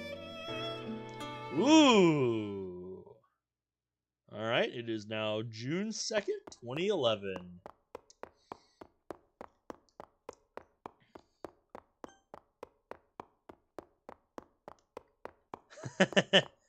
Yeah, but I mean, like, when I have a basket that I need to put away, that, like, I had washed the previous day. At my usual time, 4:45 a.m., I woke up in my usual way and ran the course I'd marked down mentally on my way here. To tell the truth, when I was stopped by the policeman yesterday, it was because I'd been wandering back and forth in the same place. I'd been planning out a possible marathon route, in other words. I see. I woke up at the usual time, ran at the usual time, and now I'm eating my usual breakfast menu. No different from the days when I was living together with my master in the mountains. My standard tempo of living. Hey, I can get behind that. Yep, casual marathon. Kind of reminds me of one of the DDLC mods I just played. Ugh, Blue Seas. There is a difference. It's limited at to the slight surprise I felt when I opened my eyes and found a roof over my head. I guess that part is a little different. During my hike from Yanamashi, I'd gotten used to sleeping in the open.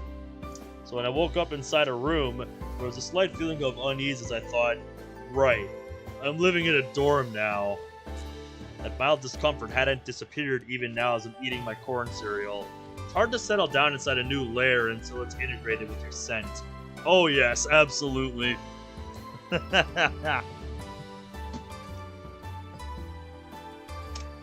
Even so, I'll start living at this tempo every day from now on.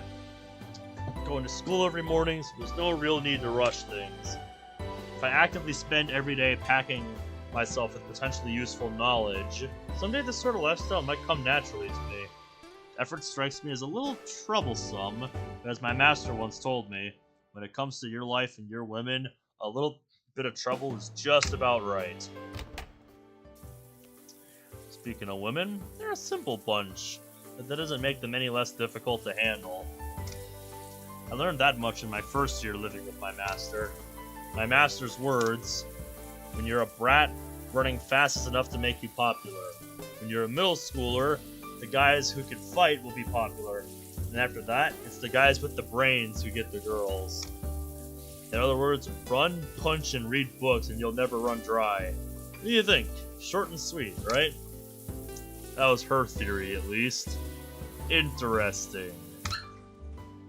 The things she said were always ridiculously simplistic, as I would expect of any, quote, master. Honestly, I ignored those words with a snort the first time I heard them. My master was a woman who put her beliefs into practice. Every morning she made me run, and every day she hit me with a stack of books. Metaphorically or literally? Because I would take this master as the type who would throw books at you.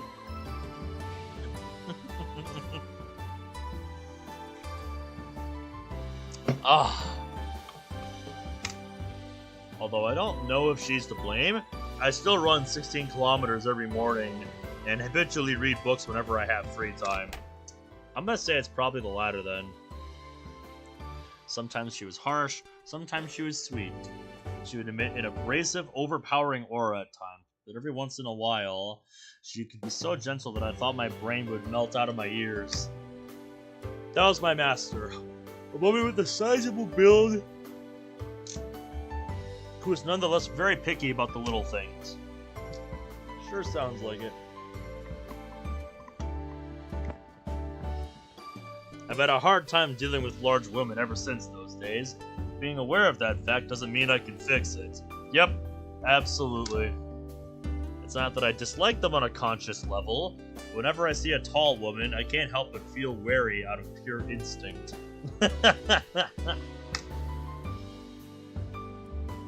If you ask why I'm bringing this up all of a sudden, well, that would be because I've just been reminded that there's a large woman at this school as well. Really now? Uh-oh.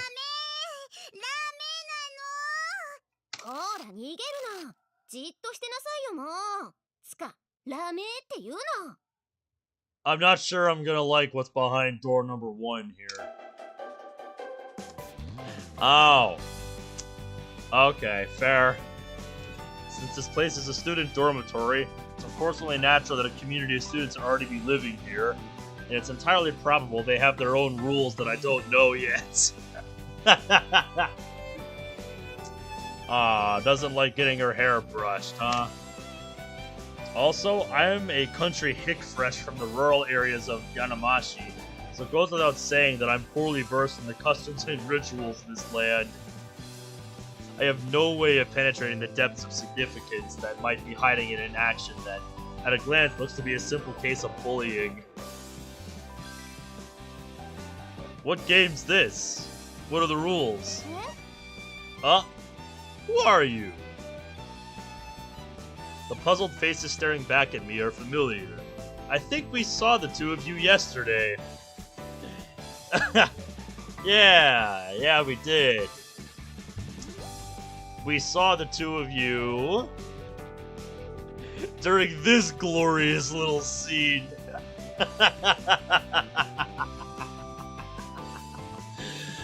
you two. Alright. It's the little girl slash big woman combo I arbitrarily named the Cicada Sisters when I first arrived at the school yesterday. Oh my god. What a name.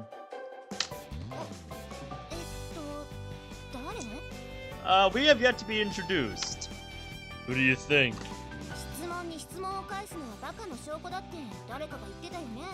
Are you sure about that? Someone once said answering a question with a question is proof of stupidity. I don't know who told you that, but that's so. I suppose that means I'm irredeemably stupid. Please call me moron, boys, if we've been friends for 10 years, Cicada Sisters.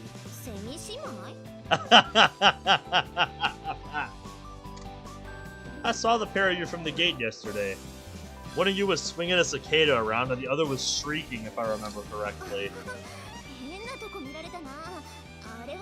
A bit of a weird side of you two, huh? I'll see what I can do. The same? Yeah, Kazami Yuji. Glad to meet you. I thrust out my right hand, but the tall woman in front of me doesn't show any sign of grasping it. She's stiffened on the spot, staring fixedly at my face. It looks as though she's even forgotten to breathe. Something wrong?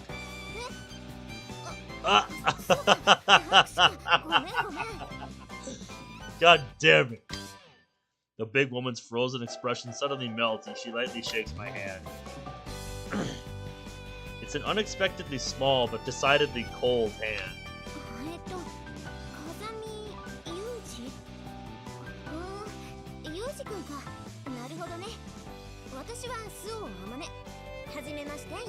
Suo Amane. Ah, so you're Amane. Okay. You seem shy over there. Oh.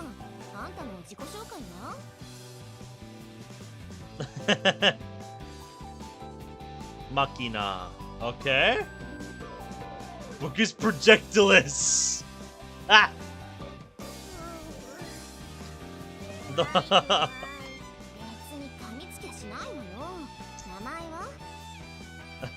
He's not gonna bite.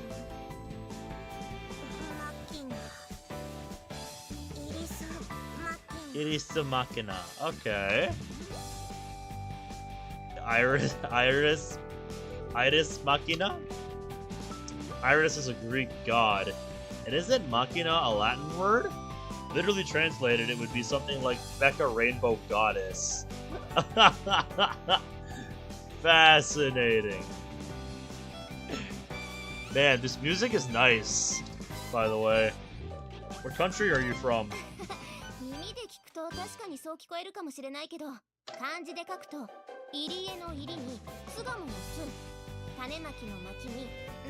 Yes.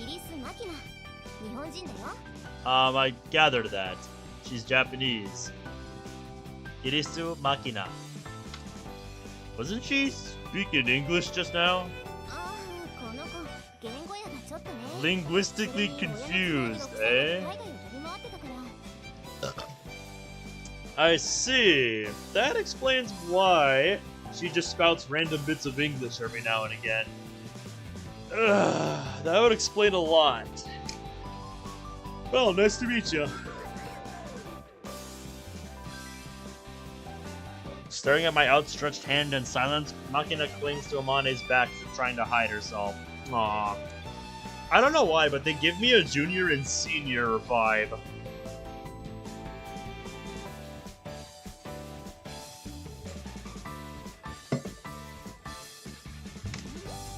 What's wrong? Yep, I got that impression. I really like the guitar.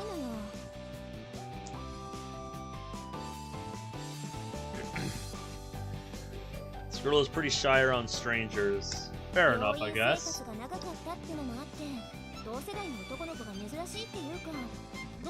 Oh. How long are we talking? I withdraw the hand I've been holding out towards Makina.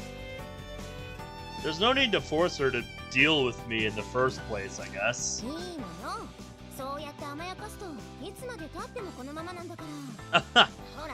You're one to talk. You never gave me a handshake.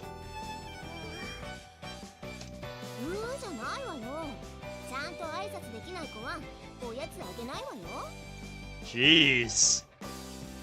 Harsh. Is don't get any snacks supposed to be an effective threat in this day and age? So I thought. But hearing those words, Makina bites her lip tightly and extends her right hand toward me with a strained expression. I gently clasp her small hand to put on the natural-looking fake smile I learned from my master. I'm Kazami Yuji. Glad to meet you.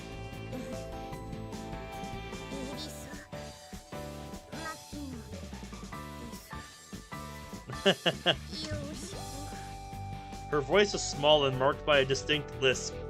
Her hand is as tiny as her body, and it's hot like that of a child.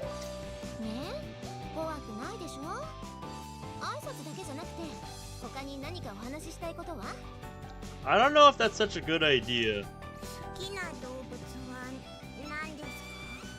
Favorite animal, everybody. Because this is gonna be basic as fuck. No,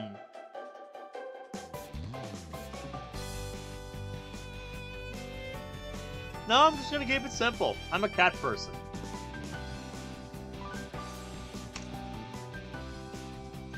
I like dogs. What about it? An answer before the question this time? What of it? I'm not really the indecisive sort. I don't hesitate when I need to come up with an answer. Even more so when I have an important decision to make. Ha! I did not time that intentionally, if you're wondering. Compared to failing without even trying, I'd rather take action even at the risk of a mistake. Uh-huh. Are you mocking me? Oh, perish the thought, huh? And why'd you laugh? Why do I think? I've heard answering a question with another question is a sign of stupidity. Oh.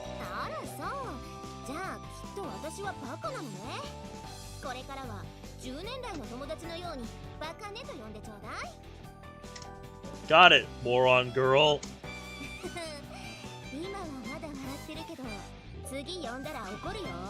If you say so.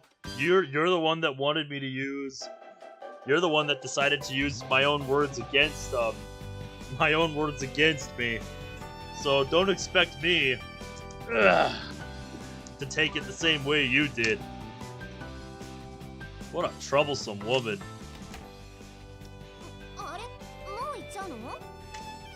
I don't feel like being late on my first day. I know that. I'm used to waiting. I'll kill time sightseeing over there or something.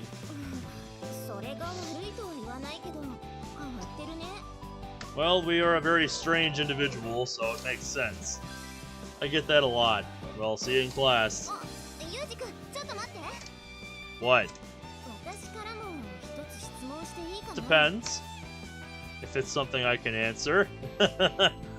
This is like when we ask our stock manager, Keith, a question. It's like, yeah, we're like, Keith, I have a question for you. He's just like, I might have an answer. And I'm just like, fucking hell. What's with the shyness all of a sudden? You seemed so eager earlier to talk to me. Now you're clamming up when you get serious.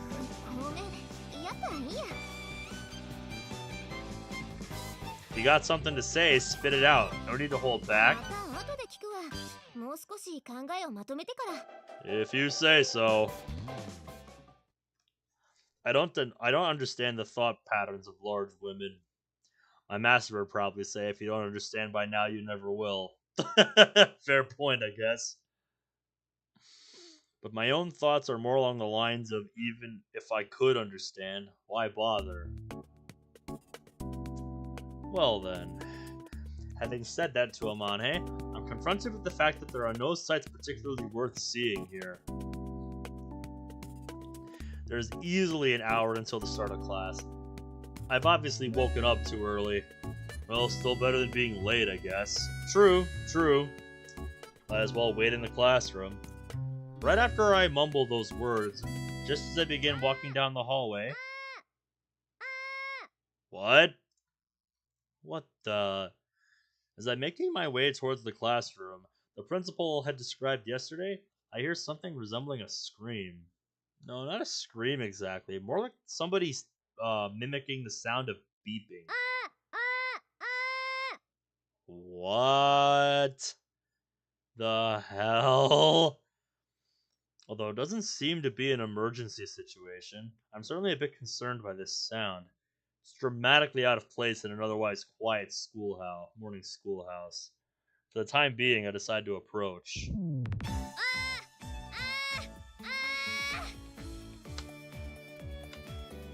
Who are you and what are you doing?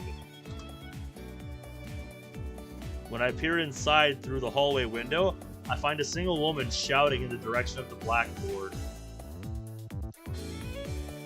Judging from the fact that she's wearing a uniform, it would seem that she's a student here like Sachi, Amane, and Makina. I'm gonna write down names. I'm gonna grab a spot in my notes for names.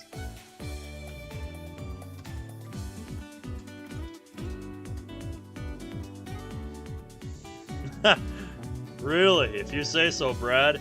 Let's find out why. Apparently oblivious to my presence, she continues her routine. So that was a warm-up. Schoolhouse is weird. True. Next up, after deeply inhaling...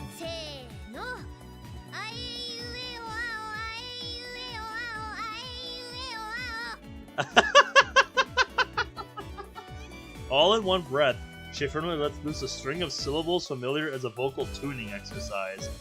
So, is she a singer?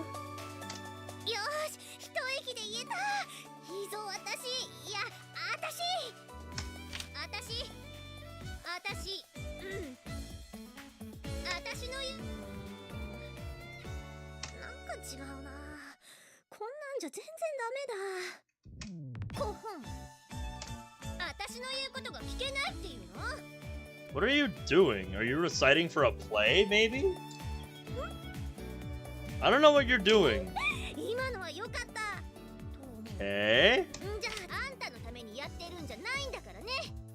Baka. While staring at the memo pad in her hand, she awkwardly but forcefully rattles off phrases one after the other. You'll love the reason. I'm just guessing right now. By the way, let me know how my mic sounds, because during the VC last night, I tinkered around with my mic settings, and I made some adjustments.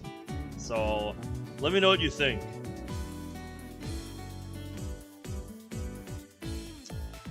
Alright, good deal. Sounds the same? Yeah, I'm looking to find out more if it's quieter or louder than before, because I found out by looking in Gigabyte that apparently my mic had a 20 decibel boost, so I knocked that down to 10 and messed around with the volume settings as well. So I actually had to give my voice a bit of a decibel boost in OBS, because otherwise it just looked like it was going to be too quiet.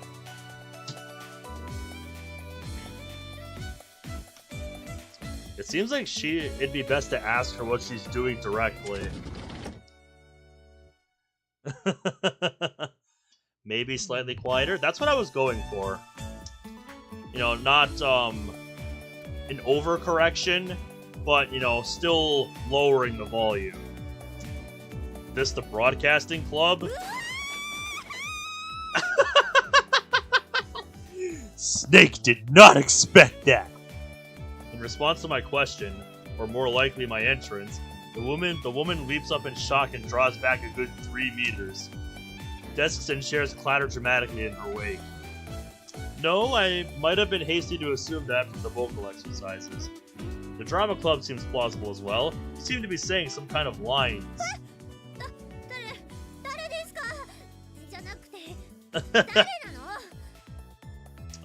We're sightseeing. Ugh, excuse me.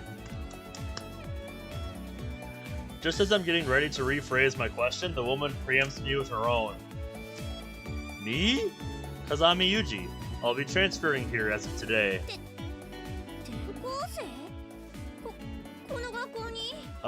Yes. Yeah. Nodding, I walk a few steps forward and stand in front of the woman. So were you doing some sort of rehearsal after all? Sorry if I interrupted.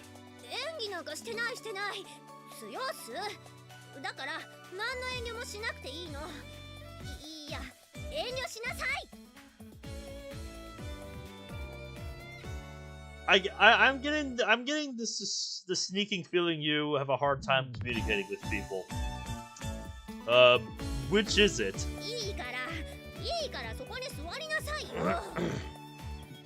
I don't quite follow, but if I start asking questions, she'll probably get even noisier, so I choose the path of least resistance. Probably a good idea.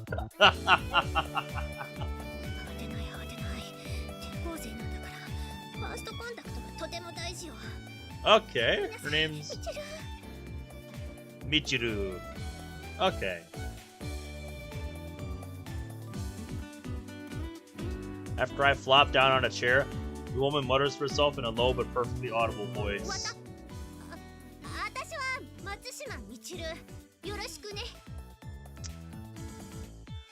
Matsushima Michiru. Okay. In contrast, she delivers her self-introduction with an artificial brightness. That's so. Initials MM. Huh. I never asked. It's not like that makes me a massive masochist. Nobody said anything remotely like that. That is something I would classify myself as sometimes, a massive masochist.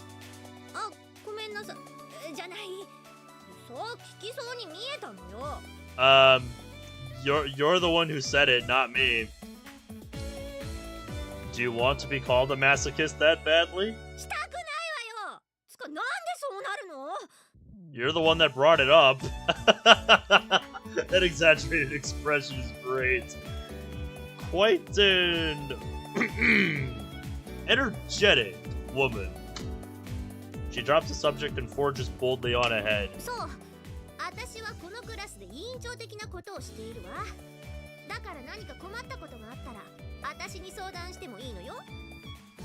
You do some representative sort of stuff?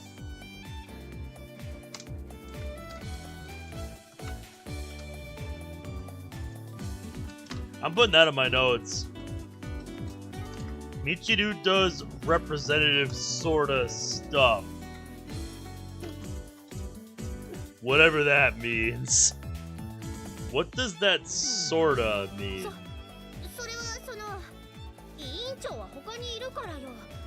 He's just asking a legit question. Fair enough. Suspiciously understanding?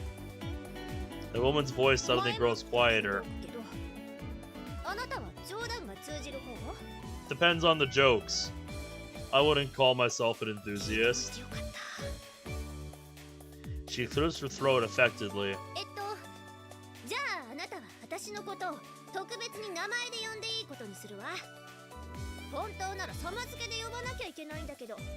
Really?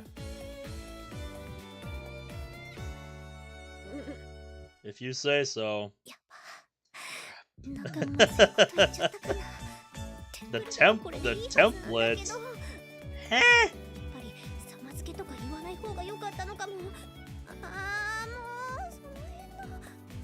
Talking to people is hard, I get it. You can do it. You can do it. I believe in you. You want me to call you Michiru, yes?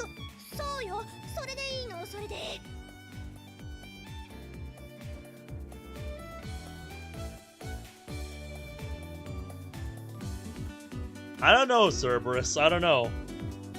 She hums to herself and nods emphatically, apparently satisfied with this result.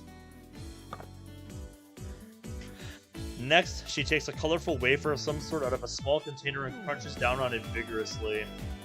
What are you eating? All he asked was what it was. Wasn't asking. I was just wondering what they were. Ramune candy. Ramune? Ramune? I don't know. Not that it's any of your business, Baka. That's so. The way you were showing them off, I was pretty sure you wanted me to ask. Oh yes, yes she did.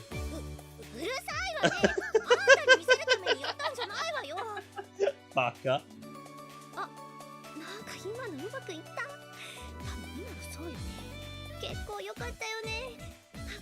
Whatever helps you sleep at night, Michiru. I got a strange sense of deja vu from her phrasing just now. What was it? One of those long... What was it? One of those long advertisements they put up inside trains? Since I don't ride them often, the few I've seen stand out in my memory. Right, they reprinted this idiotic article from a woman's magazine about how to make men fall for you. Purposefully treat them coldly at first in order to create a contrast of your affection when you make your move.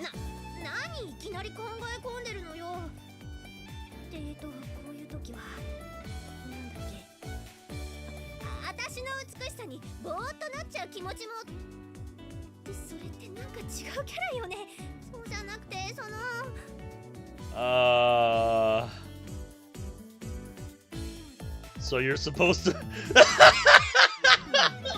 If it wasn't obvious enough already, yes. So you're supposed to be a tsundere.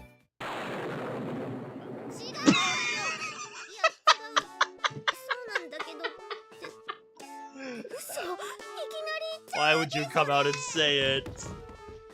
Michiru covers her mouth with her left hand and staggers backward in apparent shock.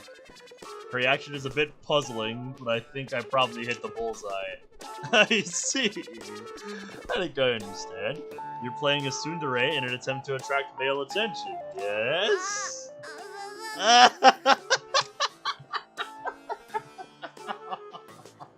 This is great. This is great. I love it. There's still some points that I'm not clear on. Like that hair. Why are you bleaching it? I think he can see through that. Please. A genuine blonde has a more natural tone. It's not that artificial looking gold color. I've known a few. There weren't any better colors at the hair salon. Told ya. That's so. Next time I happen to visit America, remind me to pick you up some better hair dye. She did not like that. So as I was saying, why bleach it? And that hairstyle is a little odd too. It's not one I see very often. There's nothing you can do about it, huh? You just want it to be that way. The way what has to be? The tsundere is a cursed existence. Oh boy. What a fucking quote.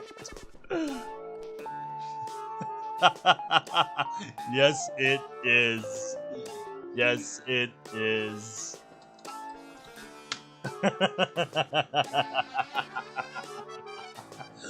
Oh my god, that is great. What a fucking quote. I'm putting that in VN talk right now with just absolutely no context. Oh.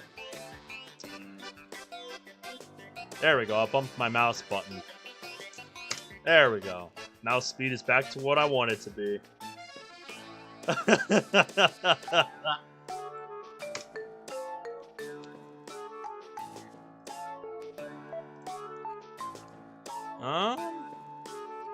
There we go. Now my mouse speed is back at where I want it to be.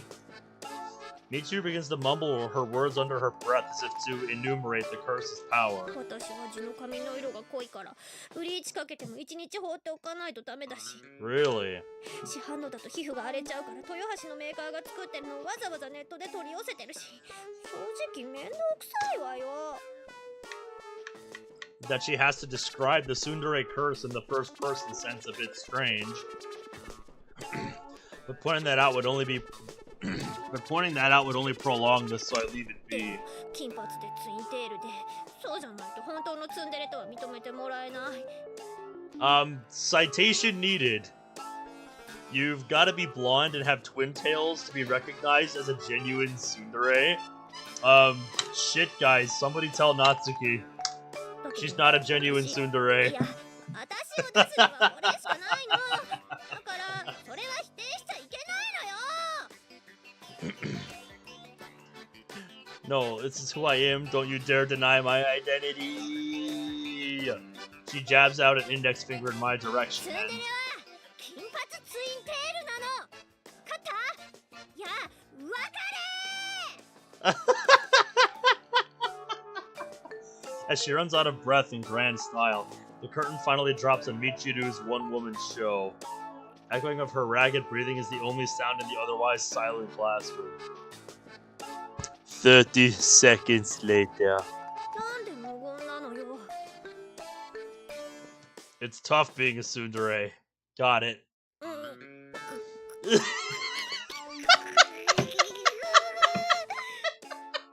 I could watch this all day. Oh my god. I'm not sure if that wasn't what she was looking for, or if she's just lost the will to go on. But Michiru glares at me while emitting a sound reminiscent of a malfunctioning industrial machine. Anyway, let's get along, Michiru. よろしくないわよあんた一人でよろしくすればいいじゃない Fine by me. Yeah, it goes without saying. I plan to get along just fine on my own. ここはセオリー通りにちゃんと戸惑ってよバカ It really isn't easy being a tsundere, is it? もういい Finally breaking down, Michiru begins flinging waste paper, permanent markers, and anything else lying around in my direction in an attempt to drive me off. Are you crying? Sorry, my bad. 泣いてないバカ Yes, yes you are. My attempt at an apology seems to only fuel her anger, so in the end I decide a temporary withdrawal is in fact called for. Class is starting in 15 minutes, but it should be fine. I'll just kill some time somewhere. おはよ Oh, there you two are. Nice seeing you in actual schoolwear. Sachi? Ugh. I'm trying to decide who's my favorite so far. Right now, I'm leaning towards Amane because, if any of you all know me, then you know I like my long hair, so... That's it! Amane actually has some bite to her, and I like that. But it's still early. It's still early, so... 5 minutes before the start of class, practically the moment after I re-enter the classroom, Amane and Sachi arrive. The tsundere from earlier is looking at me with naked aggression, but noticing the arrival of the others. うおはようあまねサチ Resuming the performance in question, she promptly calls out to them. おはようございますみちるさん What? The instant her greeting is returned, Michiru runs over noisily and shakes her hands in front of Sachi. どうかしたんですかサチあんたそれやめてって言ったでしょみちる様っての What? Why? でもこれはみちる様が絶対にそう呼べって言ったから You're making this too complicated, Michiru. Pick one. だからあれはその冗談で一度物理フォーマットしてもう一回入れ直せないねね Michiru, glancing over in my direction for some reason, desperately entreats Sachi. Amane, leaning on a desk, seems to be occupied with trying to hold in her laughter. It's okay, Sachi. You're doing your best. Guys, we need to give all the head pats to Sachi right now. Sachi deserves all the head pats right now. Sachi's doing her best, and we love her for that. You can't see it, but I'm patting the top of my monitor above her head.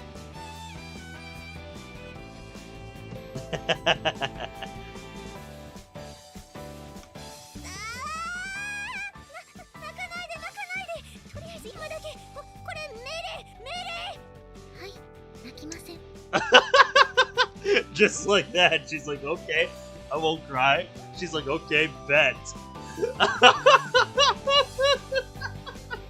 What is with you, Sachi? You're hard to get a read on. Instant Michiru speaks, Sachi's tears abruptly vanish as if someone threw a switch. How the hell does that even work? Michiru watches her cautiously, sweating heavily.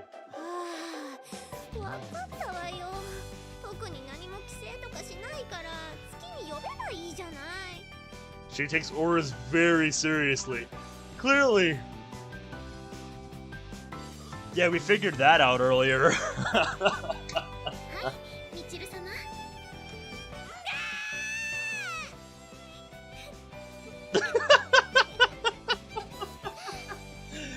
Michiru staggers her way back to her seat. Look at that! Oh man, poor Michiru. With all the vitality of a limp rag. You feeling alright there, Michiru-sama? Sorry, just wanted to give it a try. She collapses weakly onto her desk. Oh, hello! Makida's lisping voice sounds from the rear of the classroom. Seems like she might not be used to my presence yet. Judging from the way she beelines straight for Amane, hiding herself behind her and stealing glimpses at me.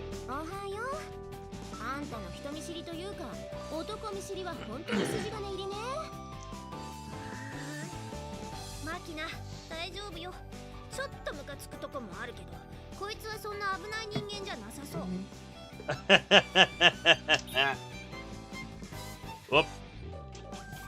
I must have hit the quick save button. Whoops.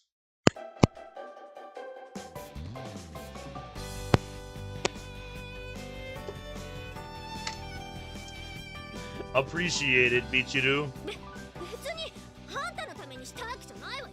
Baka. Yes, I've met Michiru. I've met Sachi, Amane, Makina, and Michiru so far. As well as the principal, Tachibana. That's the other name. I knew I had it written down on my notes here somewhere. The true Tsundere, yes. I just sent it in VN talk. The Tsundere is a cursed existence.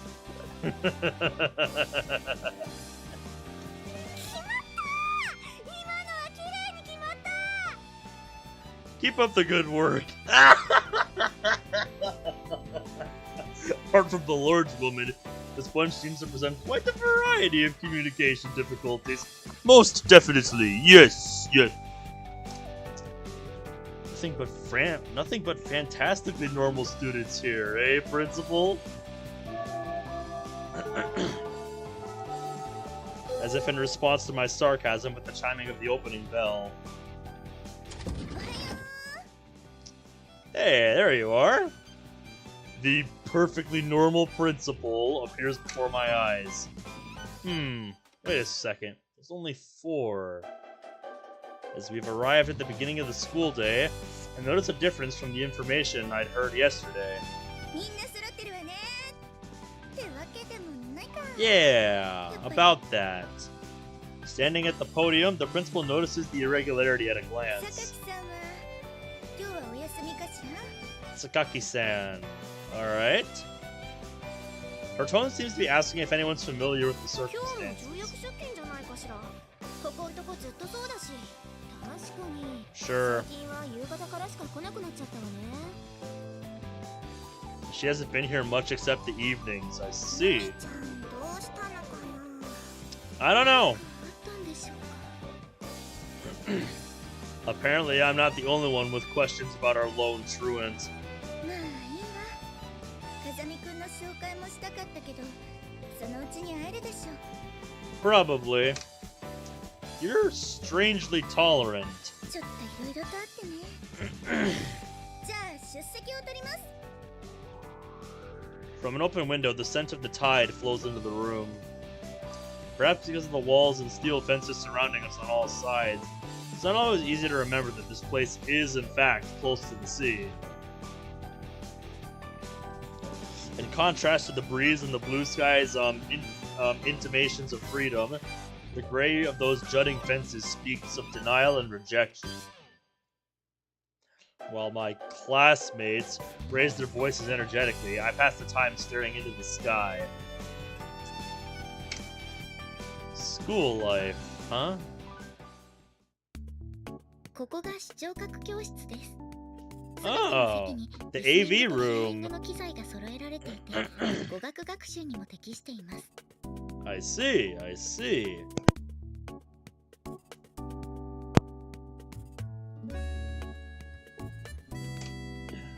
Looks that way. Can tell from a glance this place is well equipped. Using the time after the homeroom period, getting a small introduction to the school's facilities from Sachi. Normally this would be the principal's job, but she seems to be occupied with official duties, so I ended up getting another tour from our class rep. すべて外部にあるサーバーと高速回線でつながっていて、いつでも短時間で検索し、鑑賞することができます。 Okay. だから、ここには DVD とかブルーレイとかは一本もないんです。 Really? Which would make checking a movie out impossible, I guess. そうですね。あまねさんはそれで前に残念がってました。 Sachi smiles a bit wryly as she speaks. Most of the stuff is probably in that pamphlet somewhere, but Sachi's explanations are comparatively to the point, clear and easy to understand. It seems she's actually quite intelligent. Absolutely, yes. One must be in customer service. 過去に放送されたテレビ番組も全部ではありませんが、鑑賞することができます。 Interesting. ないものについては請求して承認されればサーバーに入れてもらえますので。 Hey, how about that? Looks like they weren't that sloppy on the casting after all. 何のドラマの話ですか？ The school drama currently being broadcast. I think that was a joke. 以上になります。 Later.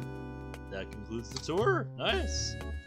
Having completed a general review of the school's facilities, Sachi's explanation comes to an end. Thanks. It was a big help. いえ、これもクラス委員の仕事ですから。Mm-hmm. I guess so. それより風見さんはまだここに残るんですか？ Yeah, there's still a classmate I haven't met yet, after all. そうですね。 Yeah. Hearing my response, Sachi's brisk tone gives way to a hesitant mumble. What? いえ、なんでもないです。すみません。 Worry about what? After a brisk bow, she quickly runs off down the hallway. Something about the person we haven't met yet, I suppose. Did I trigger a death flag just now? Casual fourth wall references casual. I don't think there's a single person in the world who wouldn't worry after that kind of ominous foreshadowing. Yeah. Not sure what is going on with this person we haven't met yet. Well, that might be an overstatement. There are some pretty carefree people out there. I'm just not one of them. Best girl coming up? I guess we'll find out, won't we? Seems like it would be best to be on my guard, or more so than usual. The light flooding in through the windows has shifted from overhead to the side. Won't be that long until sunset. After parting from Sachi, I walk the empty hallway alone. My surroundings are very nearly soundless thanks to my habitually quiet footsteps. However, inside the stillness, I sense a definite presence at my destination. She finally show up? I hear a faint sound from the interior of the previously silent classroom. Oh? Who's there? How am I enjoying the story so far? It's been a pretty fun read so far. We're obviously still in the introductory phases, so not a whole lot has really happened yet, but I'm really enjoying getting to know everybody. With that confirmation, I slowly opened the door. Hello? I don't believe we've been introduced. Who might you be? The moment I enter the classroom, tension fills the air. Behind a window seat in the middle of the classroom, a chair rattles as its occupant turns to face me. My immediate impression of the girl. She doesn't appear particularly friendly. Gee, I wonder what gave you that idea. Maybe it's that aggressive expression there. And the fact that she's got her arms folded and she doesn't look happy to see us in any way, shape, or form. Yo! Well, it might not be the most polite first greeting. I call out casually as I approach in order to demonstrate my lack of malicious intent. Sakaki Yumiko, right? Her expression doesn't change. You don't need to point that out to me. It's pretty obvious.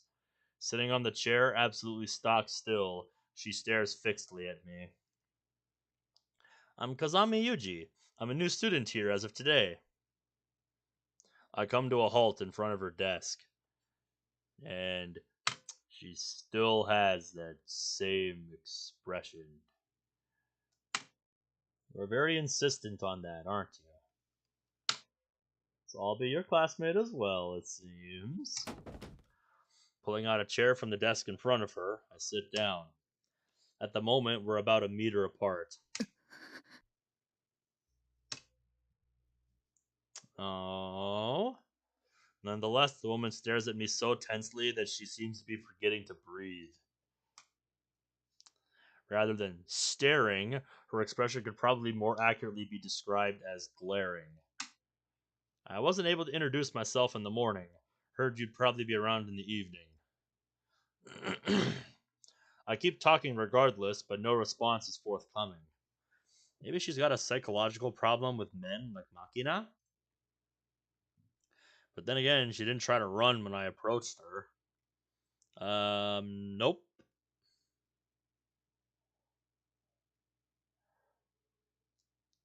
Right. Yukiko.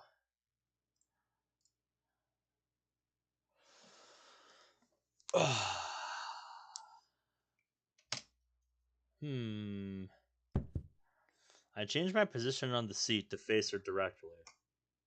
Straddling the chair, I lean forward slightly. The motion has closed the 1 meter gap between us down to about 70 centimeters. I'd like to at least confirm your identity. Hey! As if to declare her refusal to acknowledge my existence, the woman stands from her seat and briskly moves to exit the classroom. Oh, absolutely. I have gathered that much already. Just based on his mannerisms when he was first getting settled into the dorm here. How about at least responding to me?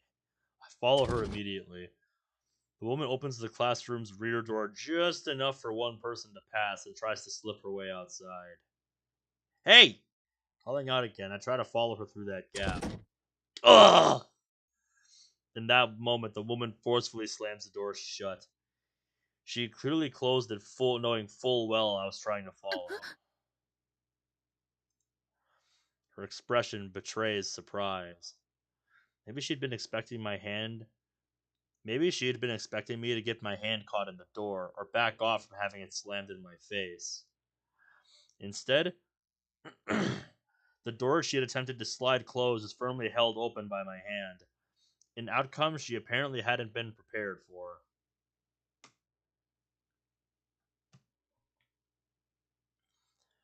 You could have broken my hand, you know that?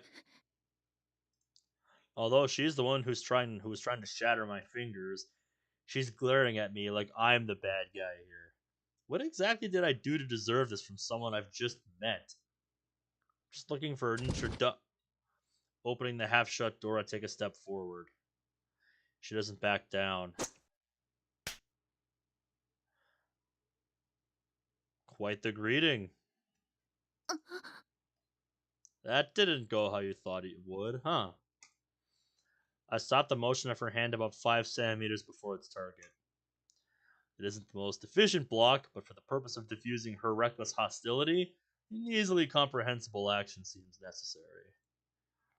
I was expecting something of the sort, but you favor the classic slap to the face, I see. Maintaining my grasp on the woman's wrist, I stare her down at short range. As for the woman, she stares right back, her eyes open with shock, completely still. Well then, let me ask you again. The strong orange glow of the evening sun illuminates the classroom. It really adds to the mood of this scene, does it? Are you Sakaki Yumiko? Her expression, hostile as ever, the woman slowly opens her mouth. With an air of slight resignation, but clearly unwavering in her refusal of any relation with me, she speaks.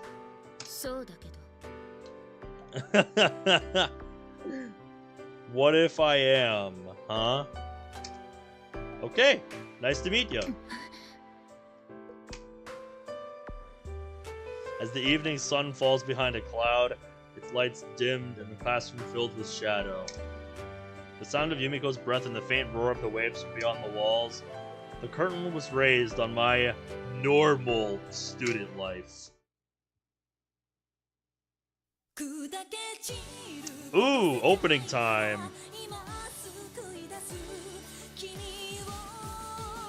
Hello.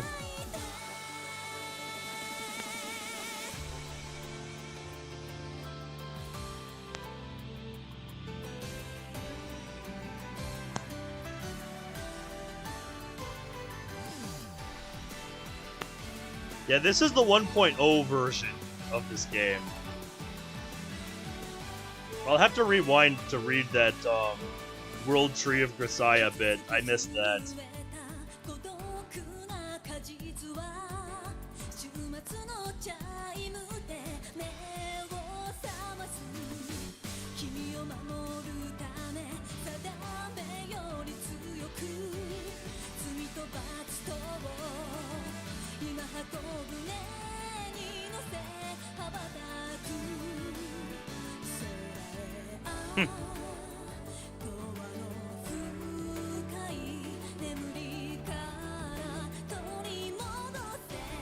Nice. There's little character sheets in the intro. I'll have to rewind and grab those later. Bro, what?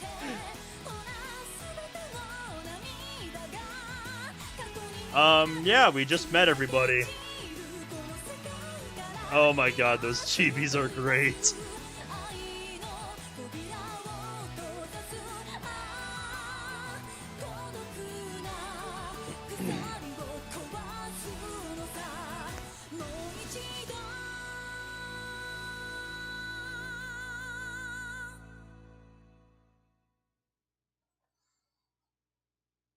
Alright, June 4th, 2011.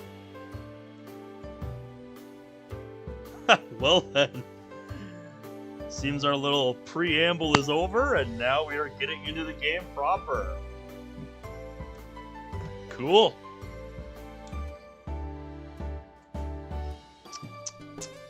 Cool beans. See, we've been going for about 2.5 hours. I got at least one more hour in me. So, let's keep going. I'm really enjoying this so far. This is a really fun read, I have to say.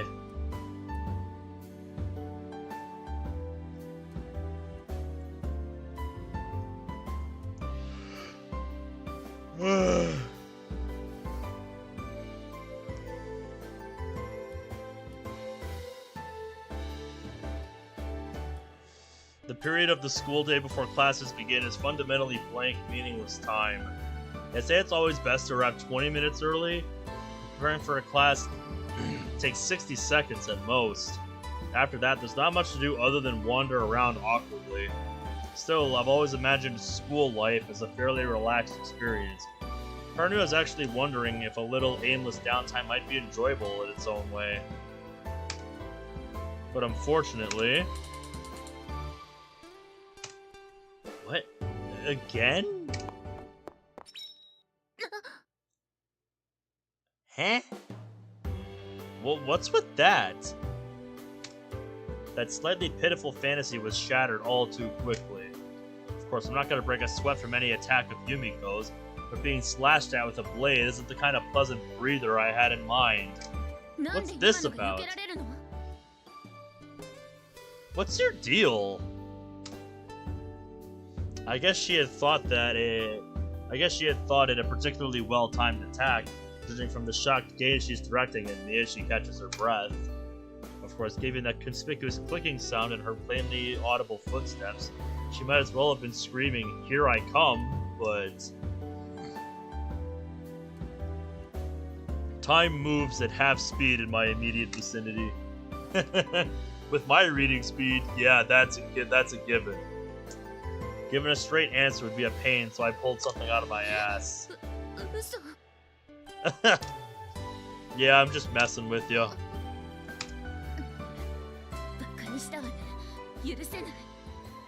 What's your deal, Yumiko? You'll pay for that? Maybe it's just me, but I think trying to stab your classmate is somehow worse. It's not a crime until you actually get stabbed. This woman's copy of the criminal code seems to be missing the page on attempted murder. Yup. But judging from the way she momentarily bought my nonsense, she's unexpectedly airheaded. Maybe a bit naive would be the nicer way to put it. Why? There's only 6 of us here. It would be harder to forget.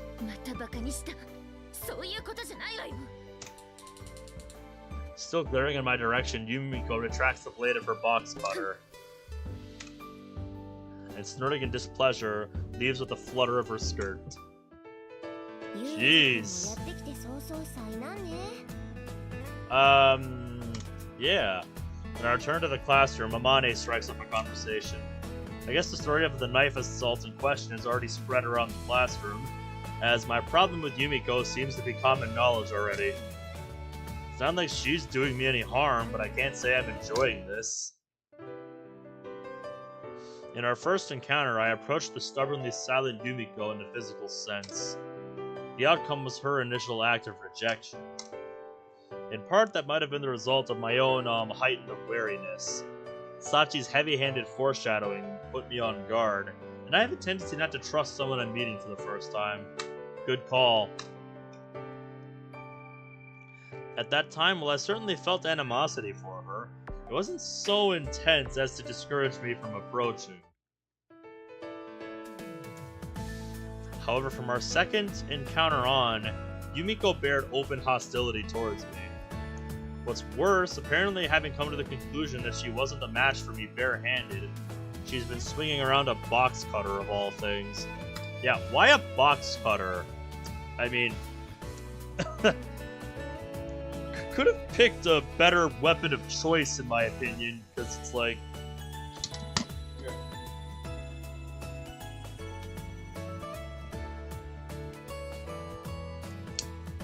I know a thing or two about box cutters myself.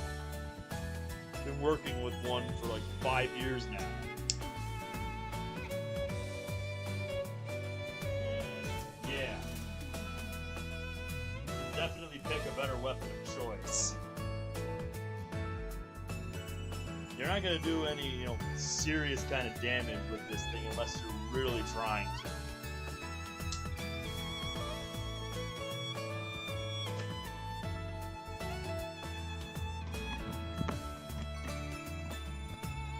Ugh.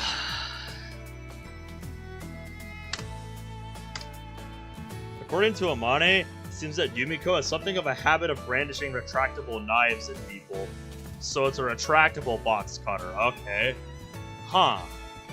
Why? Excuse me. Of course, her goal is usually more intimidation than anything else. But speaking as the target this time, I can sense there's a part of her that's seriously trying to stab me. It's not the best feeling in the world.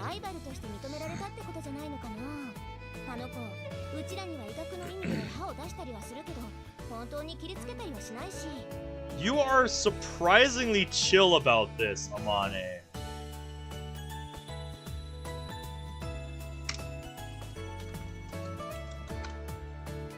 I'm putting that in my notes.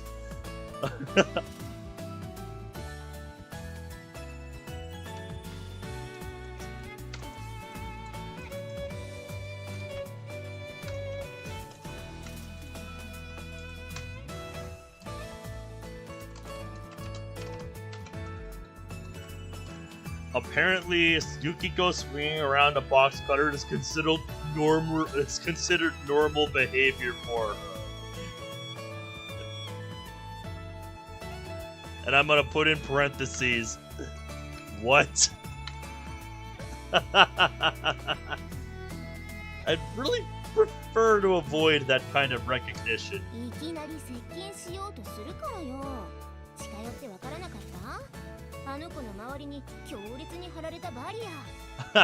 Also, you probably will need to censor a scene with Amane soon, or pull the window down. Depends. Because this is the 1.0 version. Depends what kind of thing we're talking about here. I have. Wait a minute. Is my number lock not on?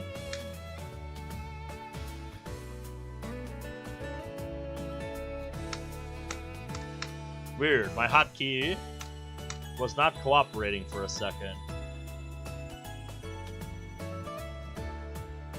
Maybe I just haven't clicked on my OBS window in a while.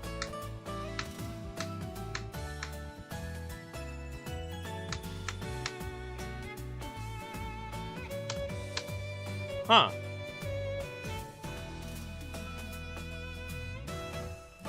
Yeah, OBS is being really weird. Like, when I have the OBS window open, my hotkeys work as the selected window.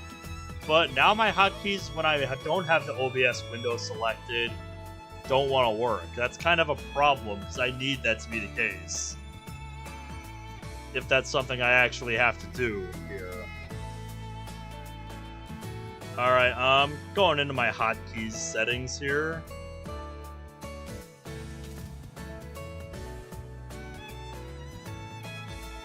No, I have it in windowed mode, so I don't know why, I'm having this. Yeah, the weird thing is, I have never disabled hotkeys on. So it shouldn't be disabling my hotkeys. Okay, I reapplied the setting and now it's working? That's so weird, dude. Hold up. I was gonna say, I don't think it's because the minus key is used for anything in the game. It's not. I have the game window selected right now. Oh, and now it's not working again.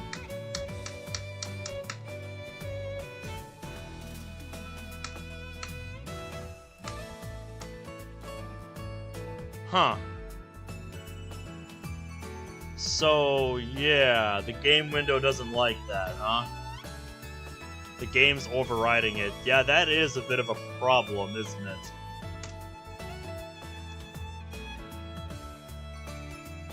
Older VNs tend to do that. Yeah, a bit of a problem.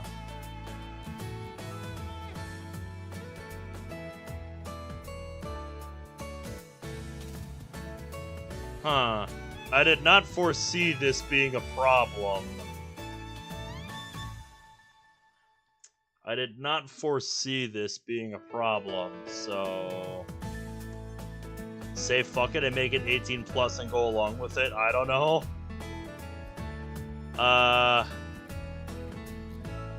Yeah, that's not what this series is about. You know that.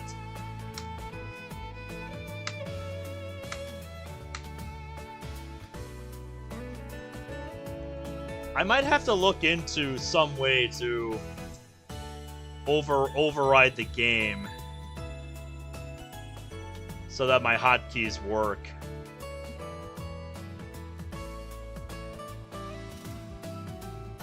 Where you watch an intro and it locks your computer? Oh, fascinating.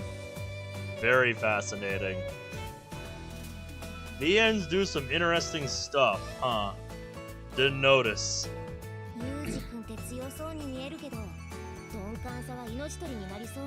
You really think so, huh? I'm pretty perceptive when my life's in danger, but I don't really feel that level of threat from Yumiko. Why do you care about my future love life? My master did say I was exceptionally unskilled in that department. At any rate, I want to do something about Yumiko's aggressive rejection of me. For that purpose, I'll need to talk to someone familiar with her circumstances. Oh, home. Time for homeroom, I guess. With the attendance book in her hand as usual, our carefree principal appears.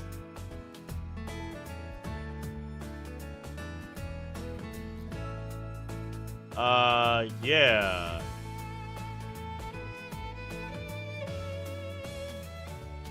Yeah, that's why I played it in windowed mode. So that, you know, hotkeys and stuff worked. I know old games have a tendency to do that, where they really don't like you alt-tabbing. That's why I like to play stuff in windowed mode, for that purpose. I guess Shizuru is the only one I can ask.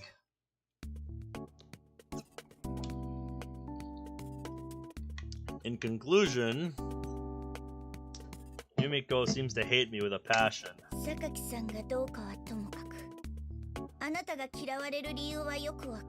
Oh yeah? Yeah.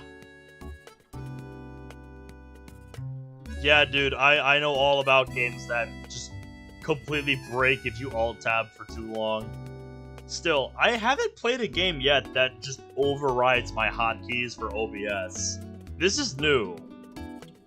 I haven't had a game do this to me yet.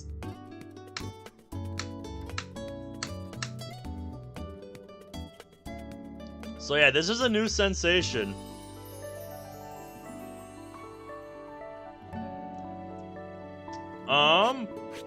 Well, I showed it earlier, but if I go to system here, this is just flat out 1.0, according to my game version.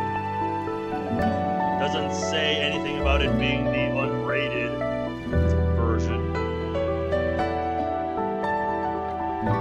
Doesn't say anything about that, so yeah.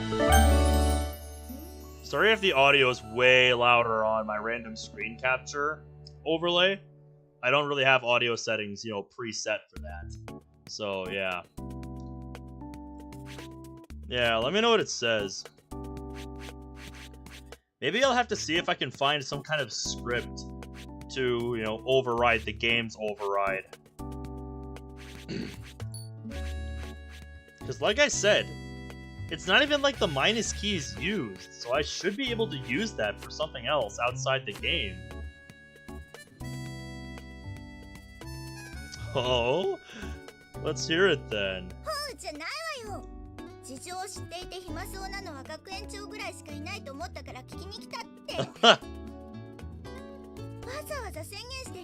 てくるとか何考えてるのよ。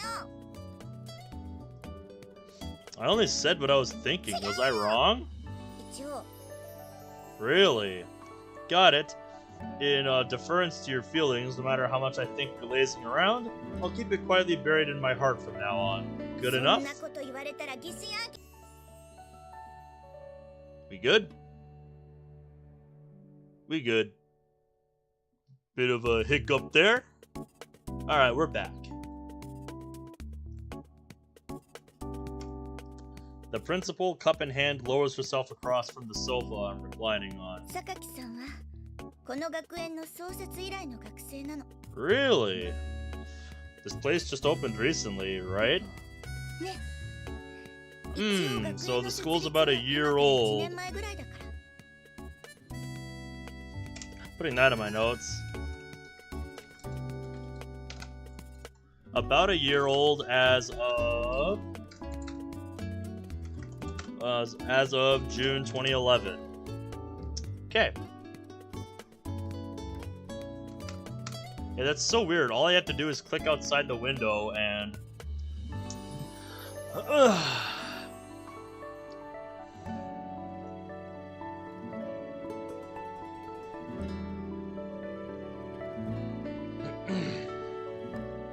That's crazy.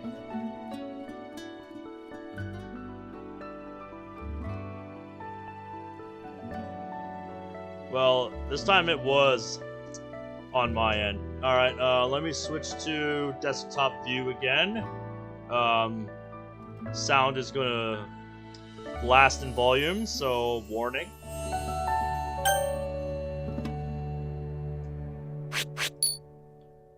Like I said, I've just got 1.0 here.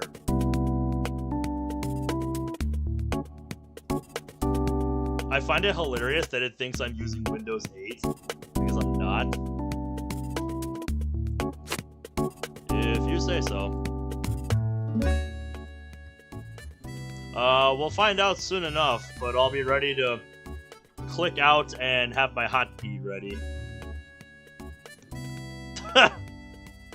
Yeah, you'll know because I will have to be quick on the draw with not only my hotkey, but, you know, tabbing out to use my hotkey.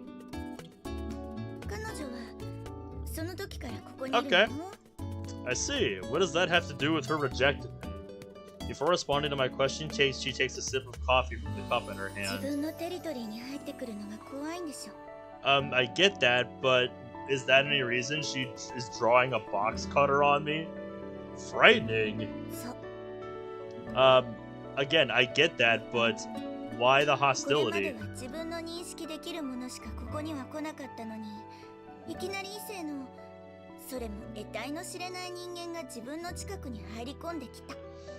Principal Tachibana takes a pen in her empty hand and jabs it toward me to emphasize her point.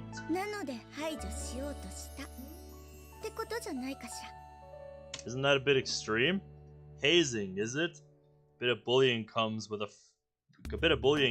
being a fresh recruit, but I didn't expect the same here.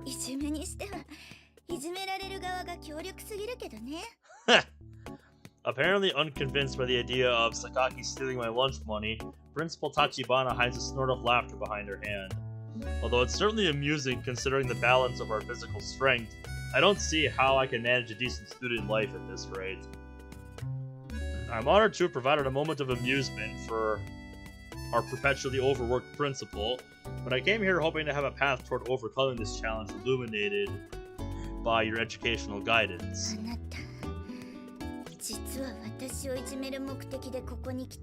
Heh. Cranky from beginning to end, ultimately the principal didn't provide me with any useful advice. This is what a school is like, so figure it out for yourself. But normal school life means a few problems like this. I do have to admit she managed to dodge the issue reasonably well with that last line. In any case, since she didn't have any clear answer for me, I'm left with no choice but to do as she says and try to work on this over time. It's not really my style to go with the flow like this, but if that's the proposal of my educational guide, there's no helping it. God damn it! There she goes again!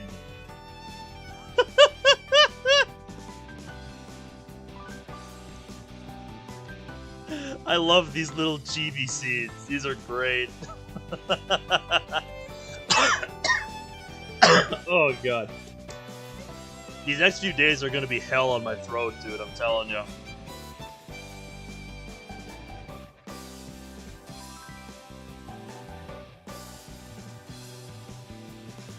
So much VN stuff going on. That's why I'm planning that Sunday.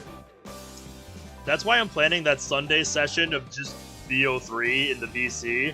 Like, I just want to indulge, dude. I just want to indulge.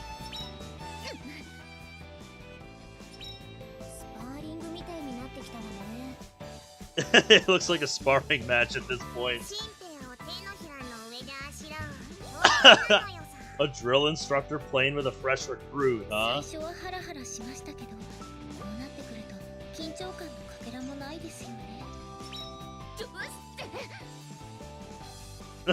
She really wants to hit us with that blade, huh? The result of going with the flow, Yumiko's attacks have been continuing without any particular change to date. It's Yuji's fault for playing along. Oh my god. God. I might have to incorporate less VN stuff into next week, dude. Oh my god. This is actually starting to hurt. Look, could you quit it already? Uh-oh. Her movements thrown off by my sudden sidestep. Yumiko staggers forward unsteadily. She tries desperately to regain her balance, resulting in a ridiculous pose and strong contest with her usual haughty demeanor. Just kill DDLC for a week, you'll be fine. I've got the request series going on for mods, so not exactly easy. And I'm doing Blue Skies with Zach, so I'd have to talk to him about that. Ugh. I've been doing too much of this stuff, man. What are you laughing at, Michiru? She lets out an involuntary giggle at the spectacle. Still not tired yet, are ya? Oh, I'm having fun. Just, my throat does not especially enjoy this right now. I know what I signed up for, Caleb.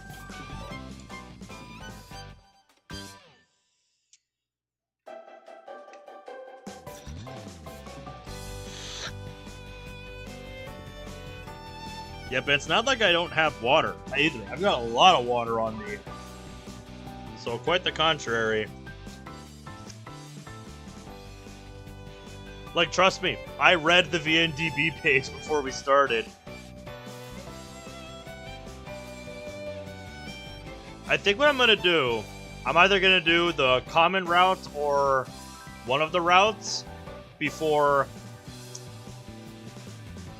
dropping it from the request series and just continuing it on my own whenever. That was kind of the plan.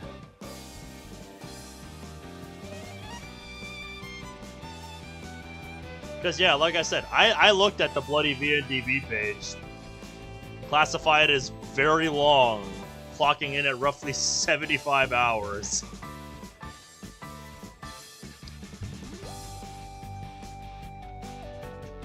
Yeah, I'll figure it out.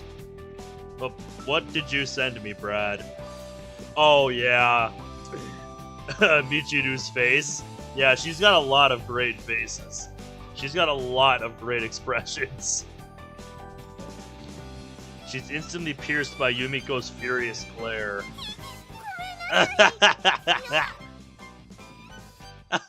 What a wimp. Ignoring Michiru, she cowers behind her desk. Yumiko storms out of the classroom in a towering rage. Yup. Oh yeah.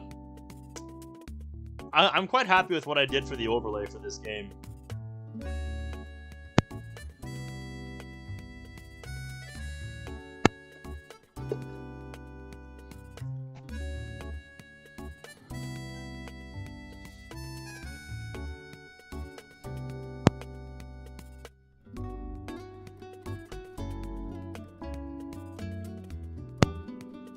Yeah, that's what I was going for with the color of the overlay. I copied the color of the logo on the logo into the main overlay's color palette, and then messed around with the brightness and the gamma until I got a look that I was happy with. Same thing with the chat box. Speaking of which, I should write down the RGB values for fruits here.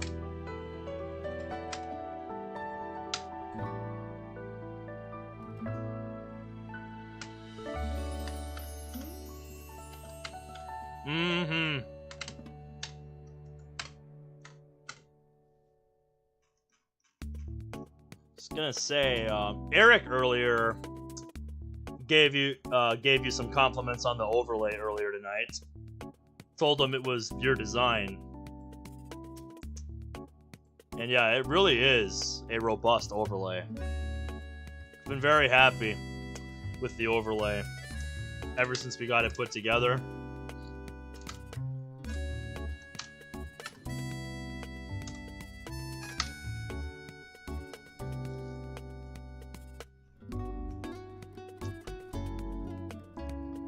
If you scroll up just you know, a little bit, you'll find them.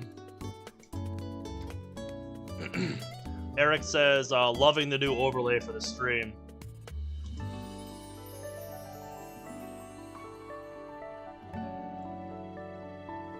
So, yeah.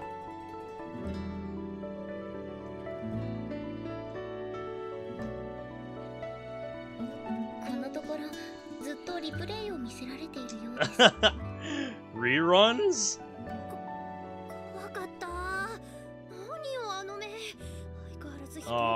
Poor Michiru.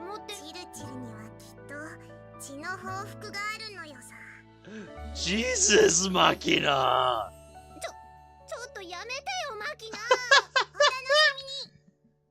Oh my god. For me, I'm gonna enjoy this.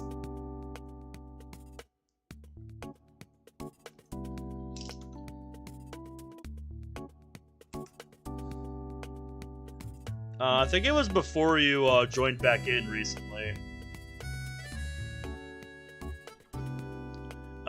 Here. Let me pin his comment for a little bit. There, see it now?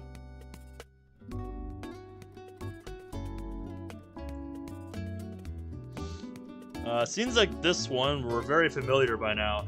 With the exception of Michiru, everyone seems perfectly calm. Yeah, there you go. Even if this little routine doesn't bother them, as it directly concerned the party, it's problematic. Hey, Amane. In response to my call, she points to herself with her index finger, silently asking, "Me?" When I nod, she approaches me in her usual pointlessly sexy way.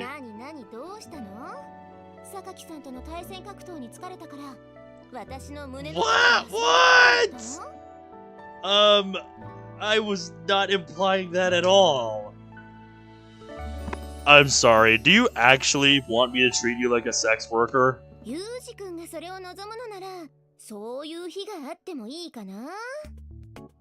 Well, aren't you a flirt? Jesus. I'll be sure to keep that offer in mind, but that's not what I need today. Huh? She looks disappointed by that. You can't see it, but on the upper monitor, Moni was rolling her eyes at that. You've known her, Yumiko, for a long time, right? Okay, you've known her for a little longer than the others. More OBS shenanigans? Alright, we're good. Just having some hiccups here and there, it seems.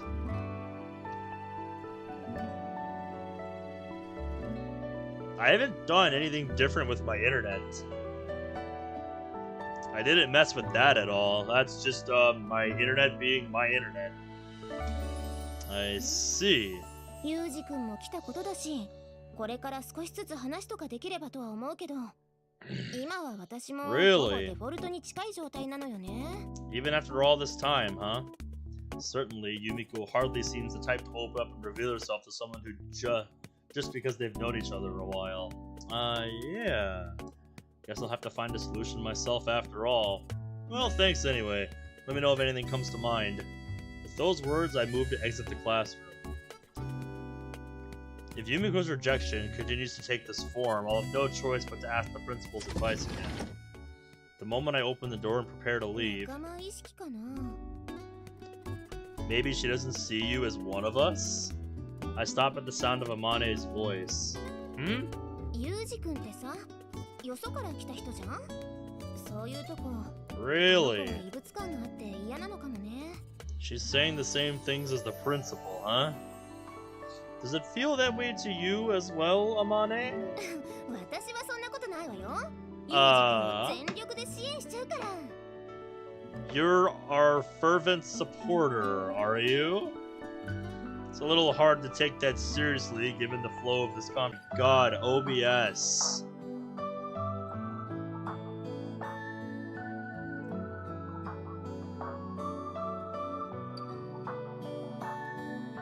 Are we gonna keep doing this? Are we gonna keep doing this? Because I will switch to Wi-Fi if we're gonna keep having problems. And reboot my, bloody extender here, if we're gonna keep having problems.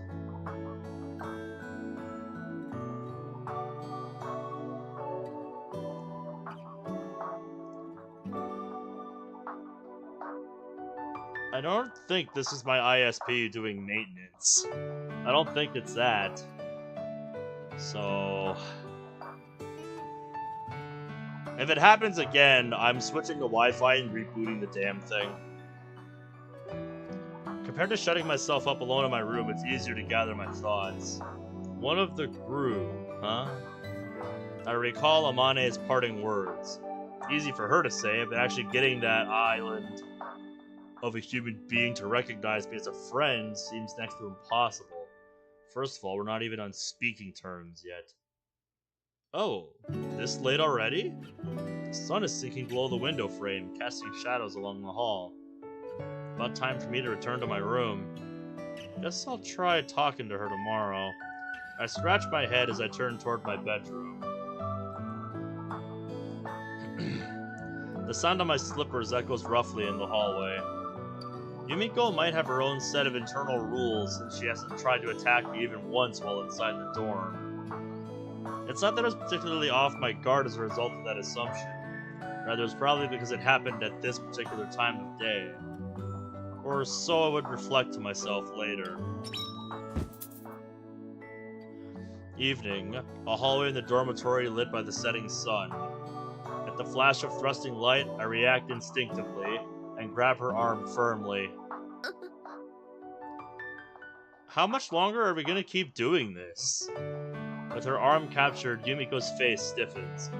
The box cutter, blade still extended, rattles around at her feet, turning in circles around the handle. Trying for the element of surprise. Yumiko's expression changes from shock to fear. That's what tips me off that I'm not wearing my peaceful face. Sorry, that came out of nowhere, so I couldn't hold back. I didn't want to frighten her. Thought I could play the normal student. Wanted to convince myself that I could. Look, Yumiko. Still gripping her arm, I look into her eyes and speak. I'm not your enemy. I don't think she believes it. Yumiko's expression betrays uncertainty for just a moment. But just as quickly, it settles back into her customary mask. But it doesn't look like you're convinced of that yet, so let me say one thing. Releasing her arm, I pick up the box cutter lying in front of her feet. Carefully retracting the blade, I hold it out to Yumiko. I won't cause you harm, and I won't pry into your business, either. That's a promise, so stop this. It's pointless. Observe me and reach your own conclusions. If I'm lying, you can always try stabbing me again. Stumbling, Yumiko retreats a single step. Bye. Turning around, I return to my room. Normally, Yumiko would seize such a chance to attack, but something's different now. Her elongated shadow is still, and the hallway is silent except for the small sound of her breathing. Alright.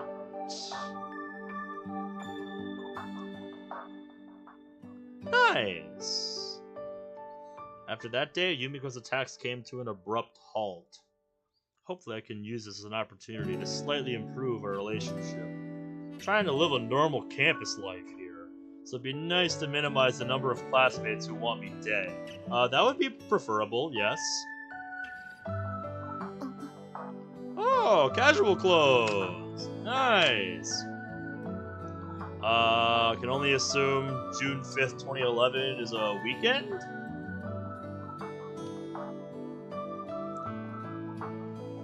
Let me back up to 2011.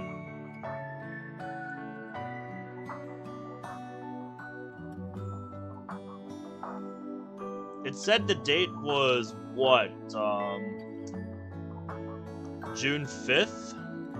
I think it said, right?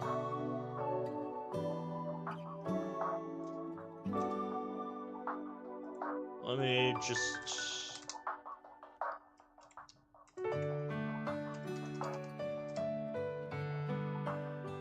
Yeah, June 5th.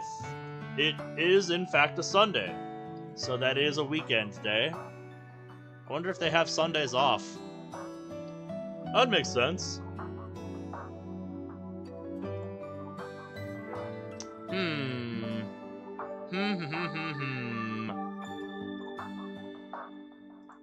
Yo!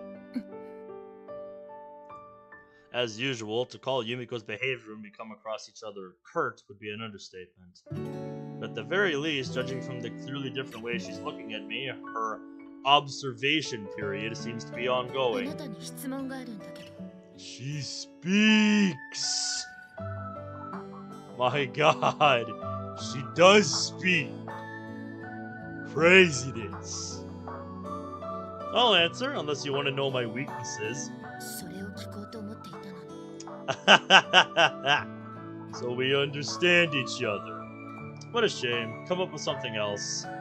She occasionally talks to me like this, but instead of friendly chats about our lunch plans, we have investigative inquiries and careful negotiations. And so I suppose it's a considerable improvement over outright bloodshed. Why do you care so much? Is that your idea of social interaction between classmates? Uh-huh. Sure, Jan. Right then. I opened my hand in an exaggerated American-style shrug. Well, good luck to you, Yumiko. I think it's time to leave before she starts probing any further. What are you gonna do about it? Seems like she's hung up on that point. After those events, I have been intentionally addressing Yumiko by your first name. The family name would actually be more appropriate here, but I've got a bit of a reason for doing this. It says the woman who's never referred to me as anything but you. Again, what are you gonna do about it? So you're saying, as classmates, we should both use last names? Her expression clearly reads, oh crap!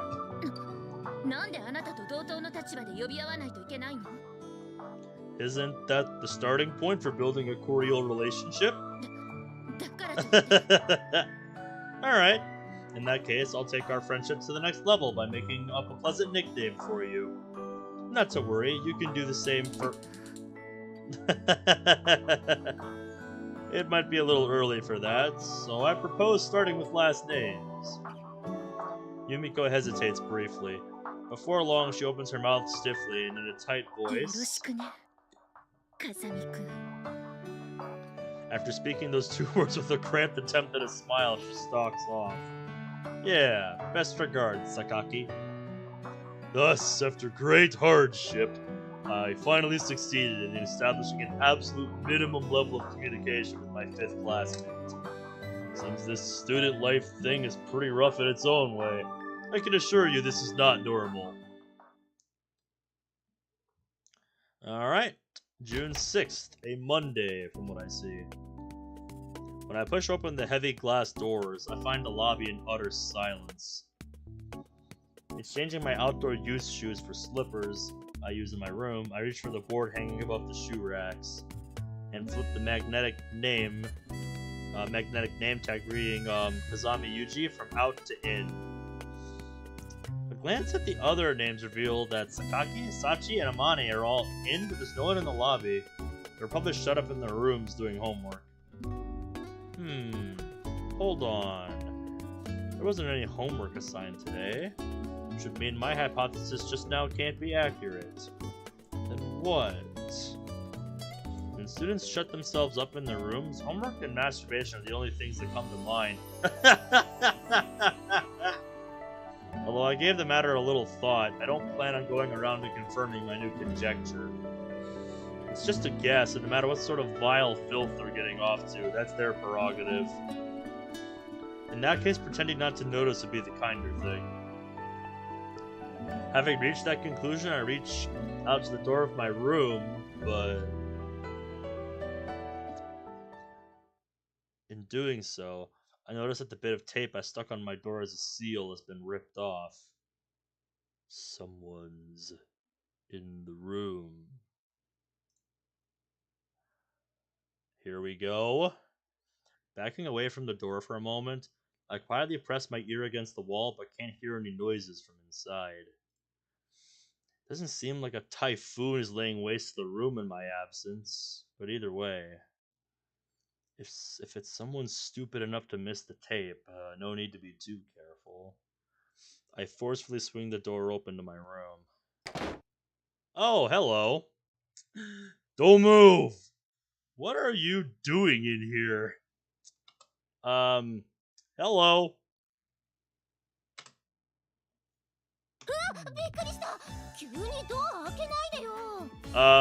This is my room. I'll do what I want. What are you doing in here? Who called me a stripper? It's not my birthday. You got the wrong room.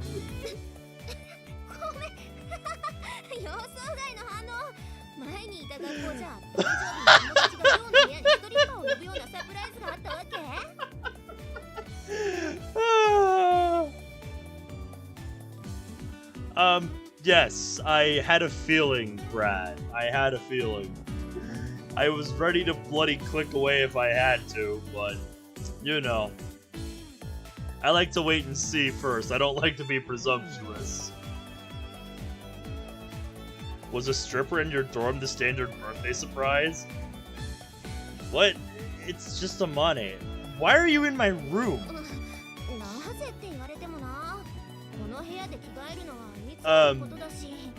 Why, though? Amane points to a large overnight bag lying on the floor, presumably containing her spare clothes.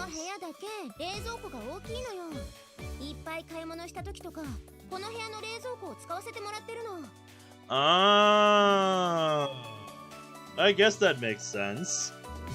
Why are you half naked then?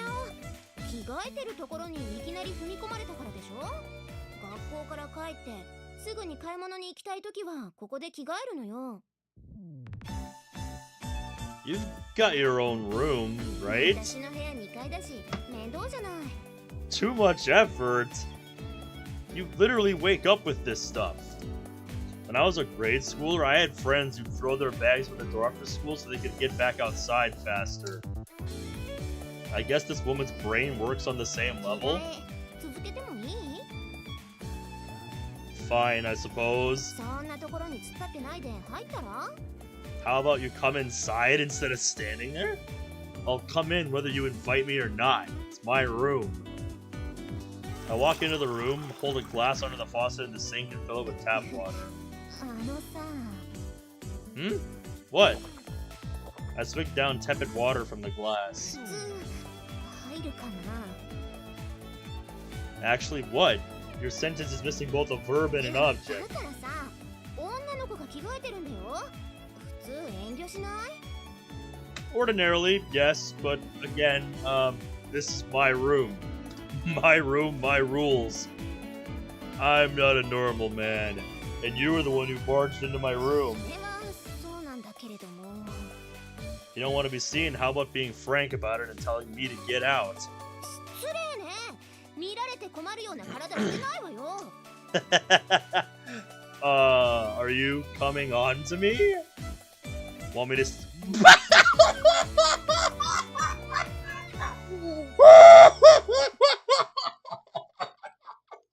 Jesus Christ, boy! だからストリ I ッパー think じゃ I ない told け you ど I'm not a stripper already. If you say so. You seem pretty used to this. そりゃこっちのセリフ Hey, よ。 that's my line. ビール片手にテレビで野球観戦する親父みたいにじっと見られても落ち着かないじゃない。 Because you make this too easy. What did you walk into? Apparently this is where Amane changes before she goes shopping. And we walked in on her while she was changing. So that's what's happening right now. If you didn't want to be seen, you should have said so from the start. I'll be outside. Call me when you're done changing. いいわよ。すぐ着替え終わるから。 I'm sure it does, Brad. You'll be done in a minute, huh? What a troublesome woman.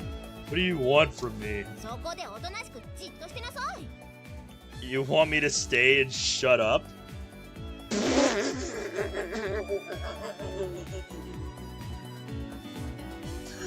What is this? What is this, dude?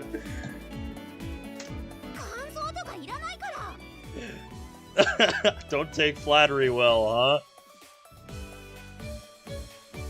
I see. That hasn't happened yet. Returning my empty glass to the sink, I turn my back on Amane for the moment. Breaking into my room as she pleases, throwing her tits around as she pleases, and getting pissed at me as she pleases. I don't have any real obligation to be considerate of someone like that, but, well, it's kind of thoughtless is what keeps society moving ね smoothly. え、ユージ君。 What? 君、なんだか妙に女慣れしてるよね。お姉さんとかいるの？ Well, I did have one. いたって、今はいないの？ You could say that.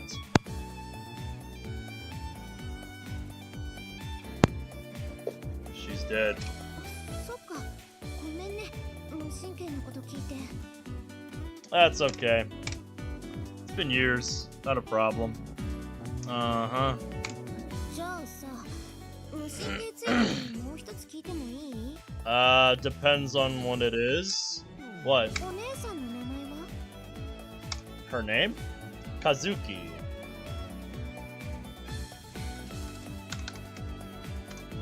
I'm writing that down for later.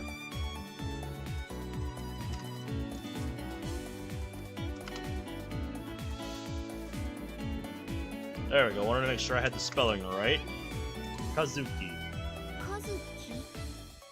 I know, kind of a weird name for a girl. It's actually written with the characters for one and princess. 珍しい名前だね。 Yeah. Why do you ask? 別に、ただの興味本位。 Yep. I see. My sister's a topic I prefer to avoid as much as possible.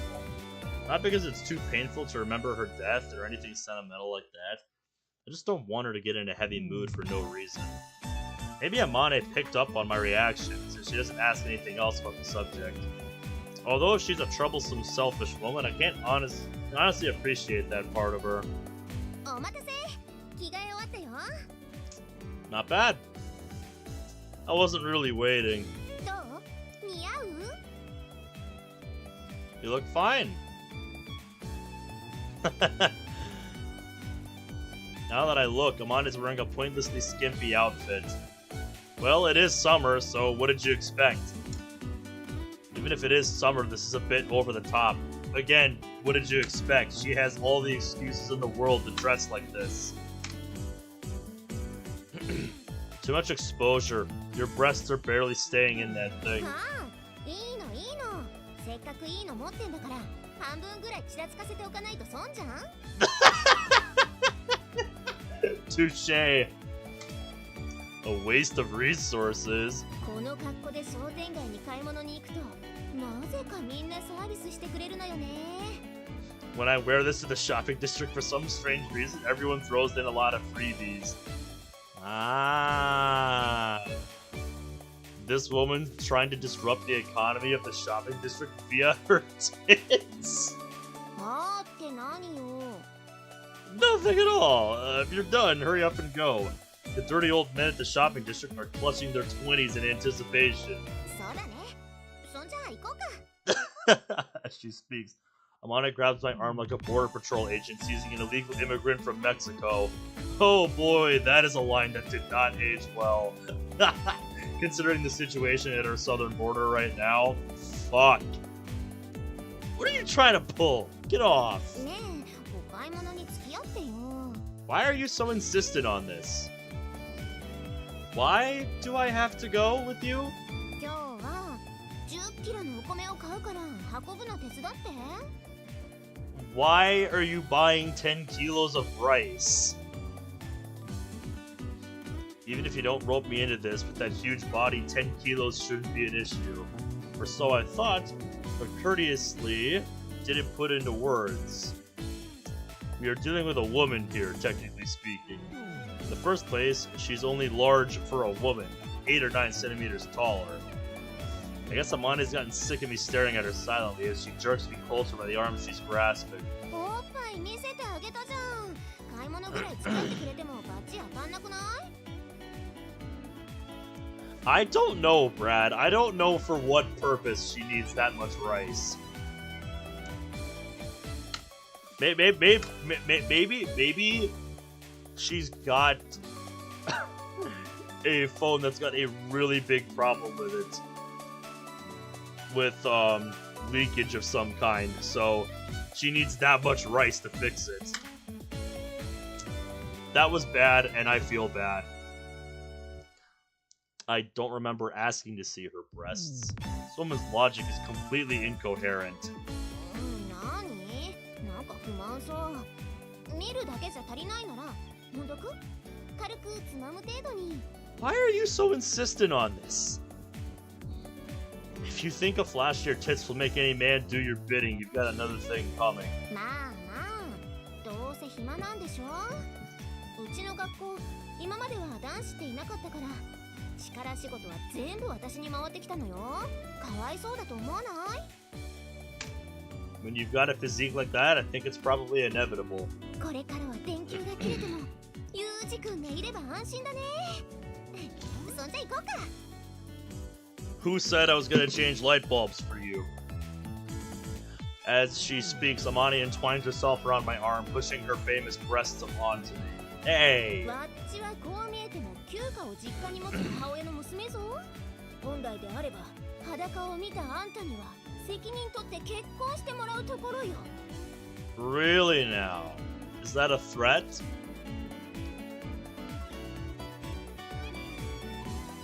Well, I can't say she doesn't know her own worth. Damn.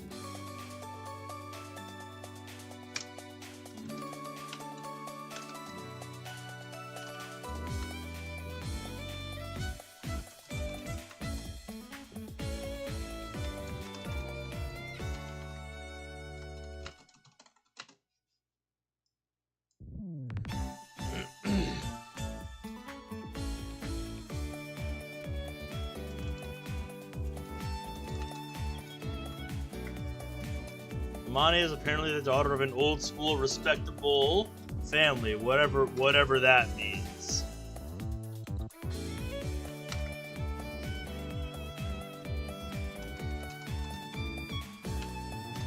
Context needed. That's going in my notes. The fact that I just spent a good second thinking about anti-helicopter mines is frankly completely ridiculous. Is that an abbreviation for that? Yeah, I guess it is.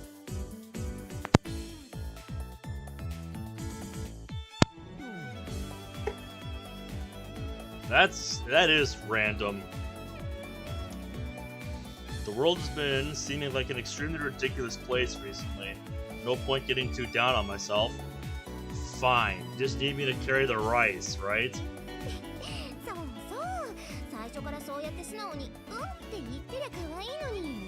Who said I wanted to? I've heard it's better not to be loved by God or big women if you want a long life. Just a joke. Let's get going already.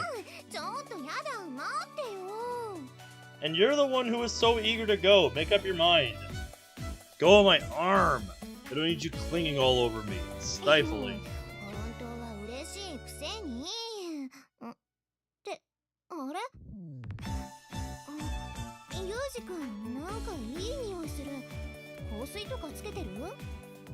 Don't press your nose against me and snuffle. Not a dog. Honestly, carrying some rice isn't really that big a deal. But if I'd agreed from the start to save myself the effort of resistance, easy to see she'd take that as a license to push increasingly unreasonable requests on me. If you're smart, you start rejecting people's requests at 80% of your real tolerance level. Later that same day. Women's shopping methods can be broken down into two patterns. Type A throws anything that catches her eye into her cart, whether or not she has any need for it. Type B deliberately, endlessly overcost efficiency, even when she has a pressing need and ends up buying nothing. My impression of the woman named Amane, probably influenced by her large build, so she was likely the careless sort who would follow the former pattern. But apparently, I'm not much of a judge of character. Ooh. I love how the sun reflects off your hair right there. I told y'all that I love me some long hair, and oh man, she does that for me very nicely. Shall we hit the greengrocer next? What, you're still buying? If you needed vegetables, why didn't you get them at the supermarket just now?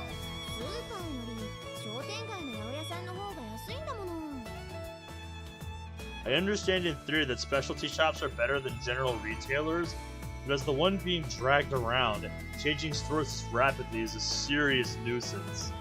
Because Amane mentioned she wanted to buy oolong tea, I reached out for a 2-liter 158 yen bottle at the supermarket, only to have her slap my hand firmly away. In the woman's own words, "Don't buy that here. Get tea bags at the drugstore and you can make 52 liters for 480 yen. And so I ended up having to tag along to the drugstore too.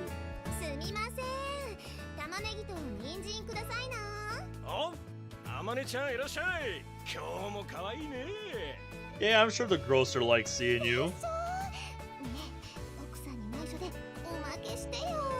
A little bonus?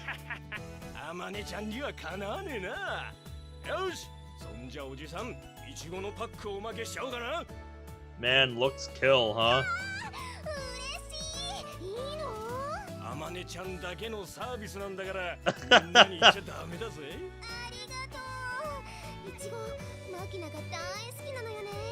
Does she now? Wonder if that'll ever become relevant.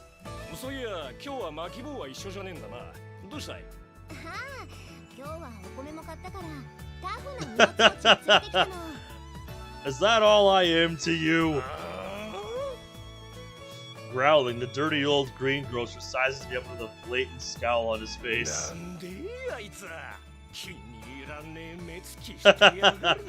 I don't think I asked. No, I am not.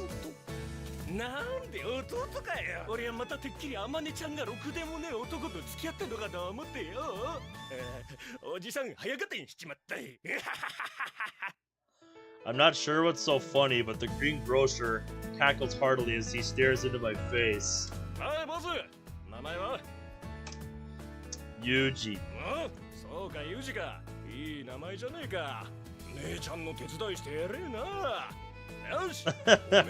Whatever.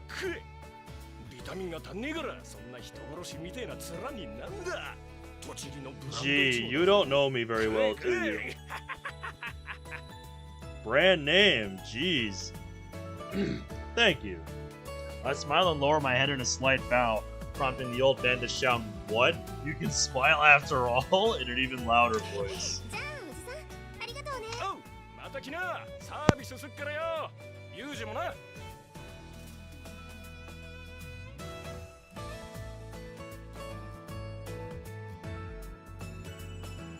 んたその顔やめな。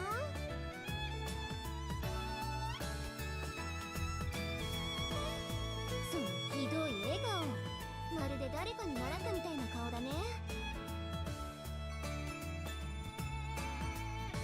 あんたってさ、たまにそうやって顔で嘘つくよね。そういう家系なの？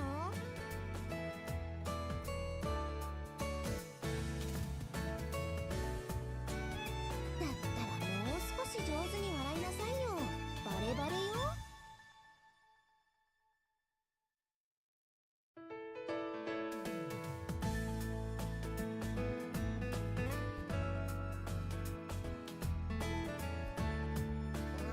またそうやって怖い顔する。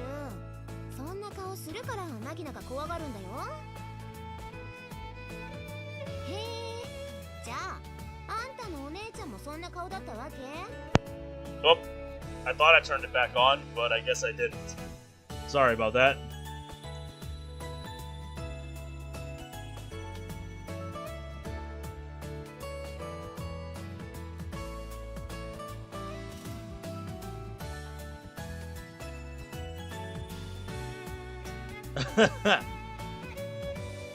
My sister was, yeah, well, in her case, she always had this sleepy expression. ふん、そうなんだ。 Why bring up my sister there? まあ、なんとなく。 More importantly, are we finished with shopping yet? あとはお豆腐屋さんで絹ごしと白滝を買うだけ。 I see. We're still not done. She's carrying rice. So I'd been promised when I agreed to this shopping expedition. But in the end, I ended up following her around for a good 2 hours. 買い物に付き合ってくれてありがとう。助かったわ。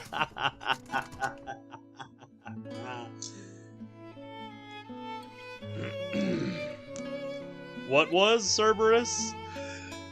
Ugh.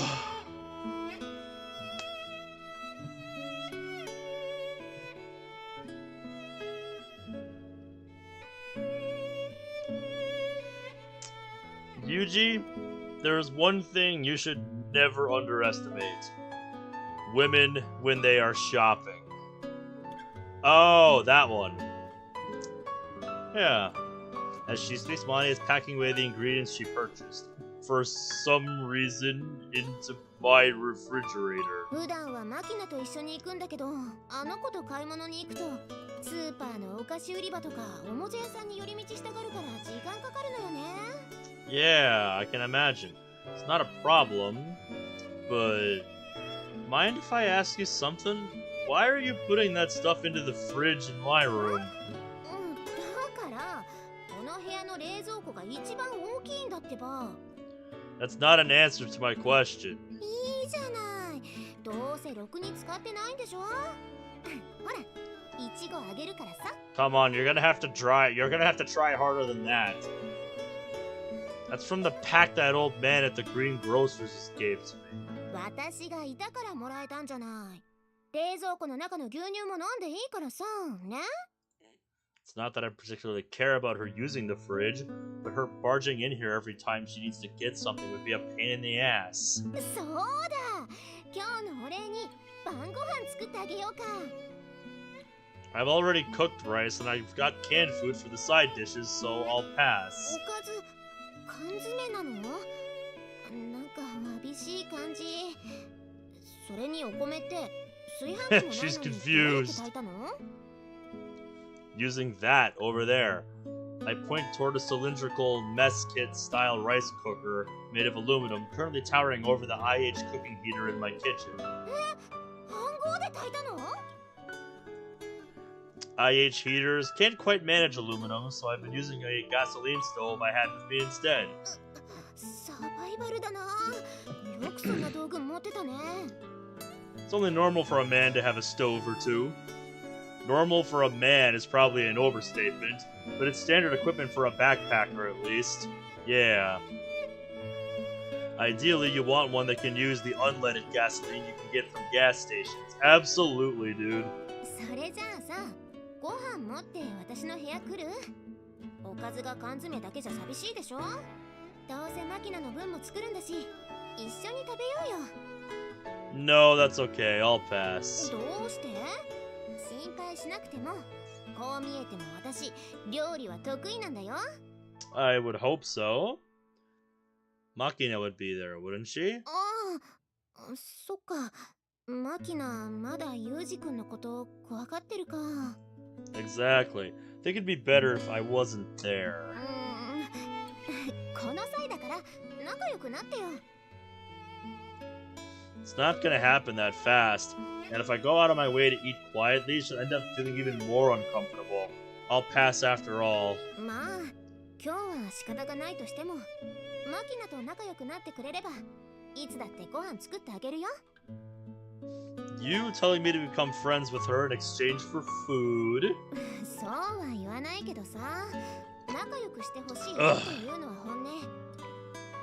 All in due time, Amane. All with due time. All in due time, sorry. あの子、ああ見えて友達作るの下手だからさ、ユージ君の方から声をかけてあげてよ。 Was she meant to speak that line? I can definitely tell this is the 1.0 version. あの子、ああ見えて友達作るの下手だからさ。 I think she was meant to speak that line.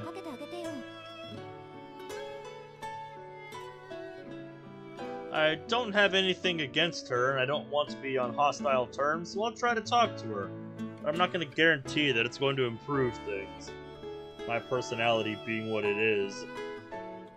Picking up on the words I've left unspoken, Amane answers that's good enough with a smile. Yeah. As soon as the words are out of her mouth, she briskly walks out the door, but... Wait, you forgot... The overnight bag packed with her spare clothes is still lying in the center of the room. I think she did that deliberately. Woman. She isn't planning to change in my room again, is she? More to the point, I'm sure I locked this door when I left this morning. How did she even get in here? There aren't any signs of damage to the lock, and I can't imagine she's got a secret talent for lockpicking. Does she have a spare key or something? Suwamane. The creatures known as large women are mostly careless, but weirdly attentive to certain details. They possess unusual intuition, as well as pointlessly large breasts, and on the whole, deserve to be handled with caution. Alright, so we're picking up on the 7th.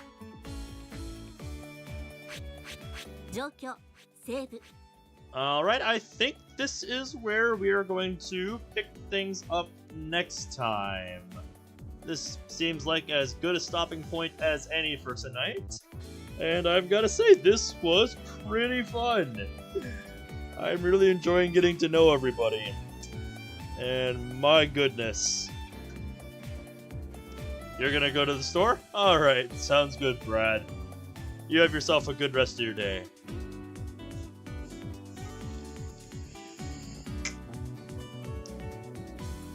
It's just as well, too. I'm out of water. So even if I did want to keep going, I'd have no water to continue with. So, yeah. I guess that's where... Oh, that's neat. So we have a spot to erase, and then we have, you know, the beginning of the first line that you saved on. That's neat.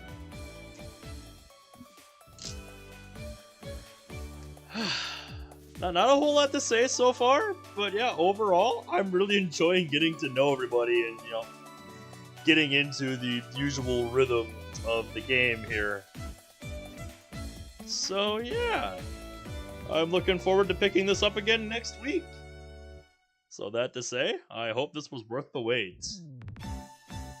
Because yeah, this has been pretty fun so far. I'm talking in circles again, so I think I'm just gonna sign off and go to bed. So, thank you all for watching, and I will see you guys next time. So until then, take care.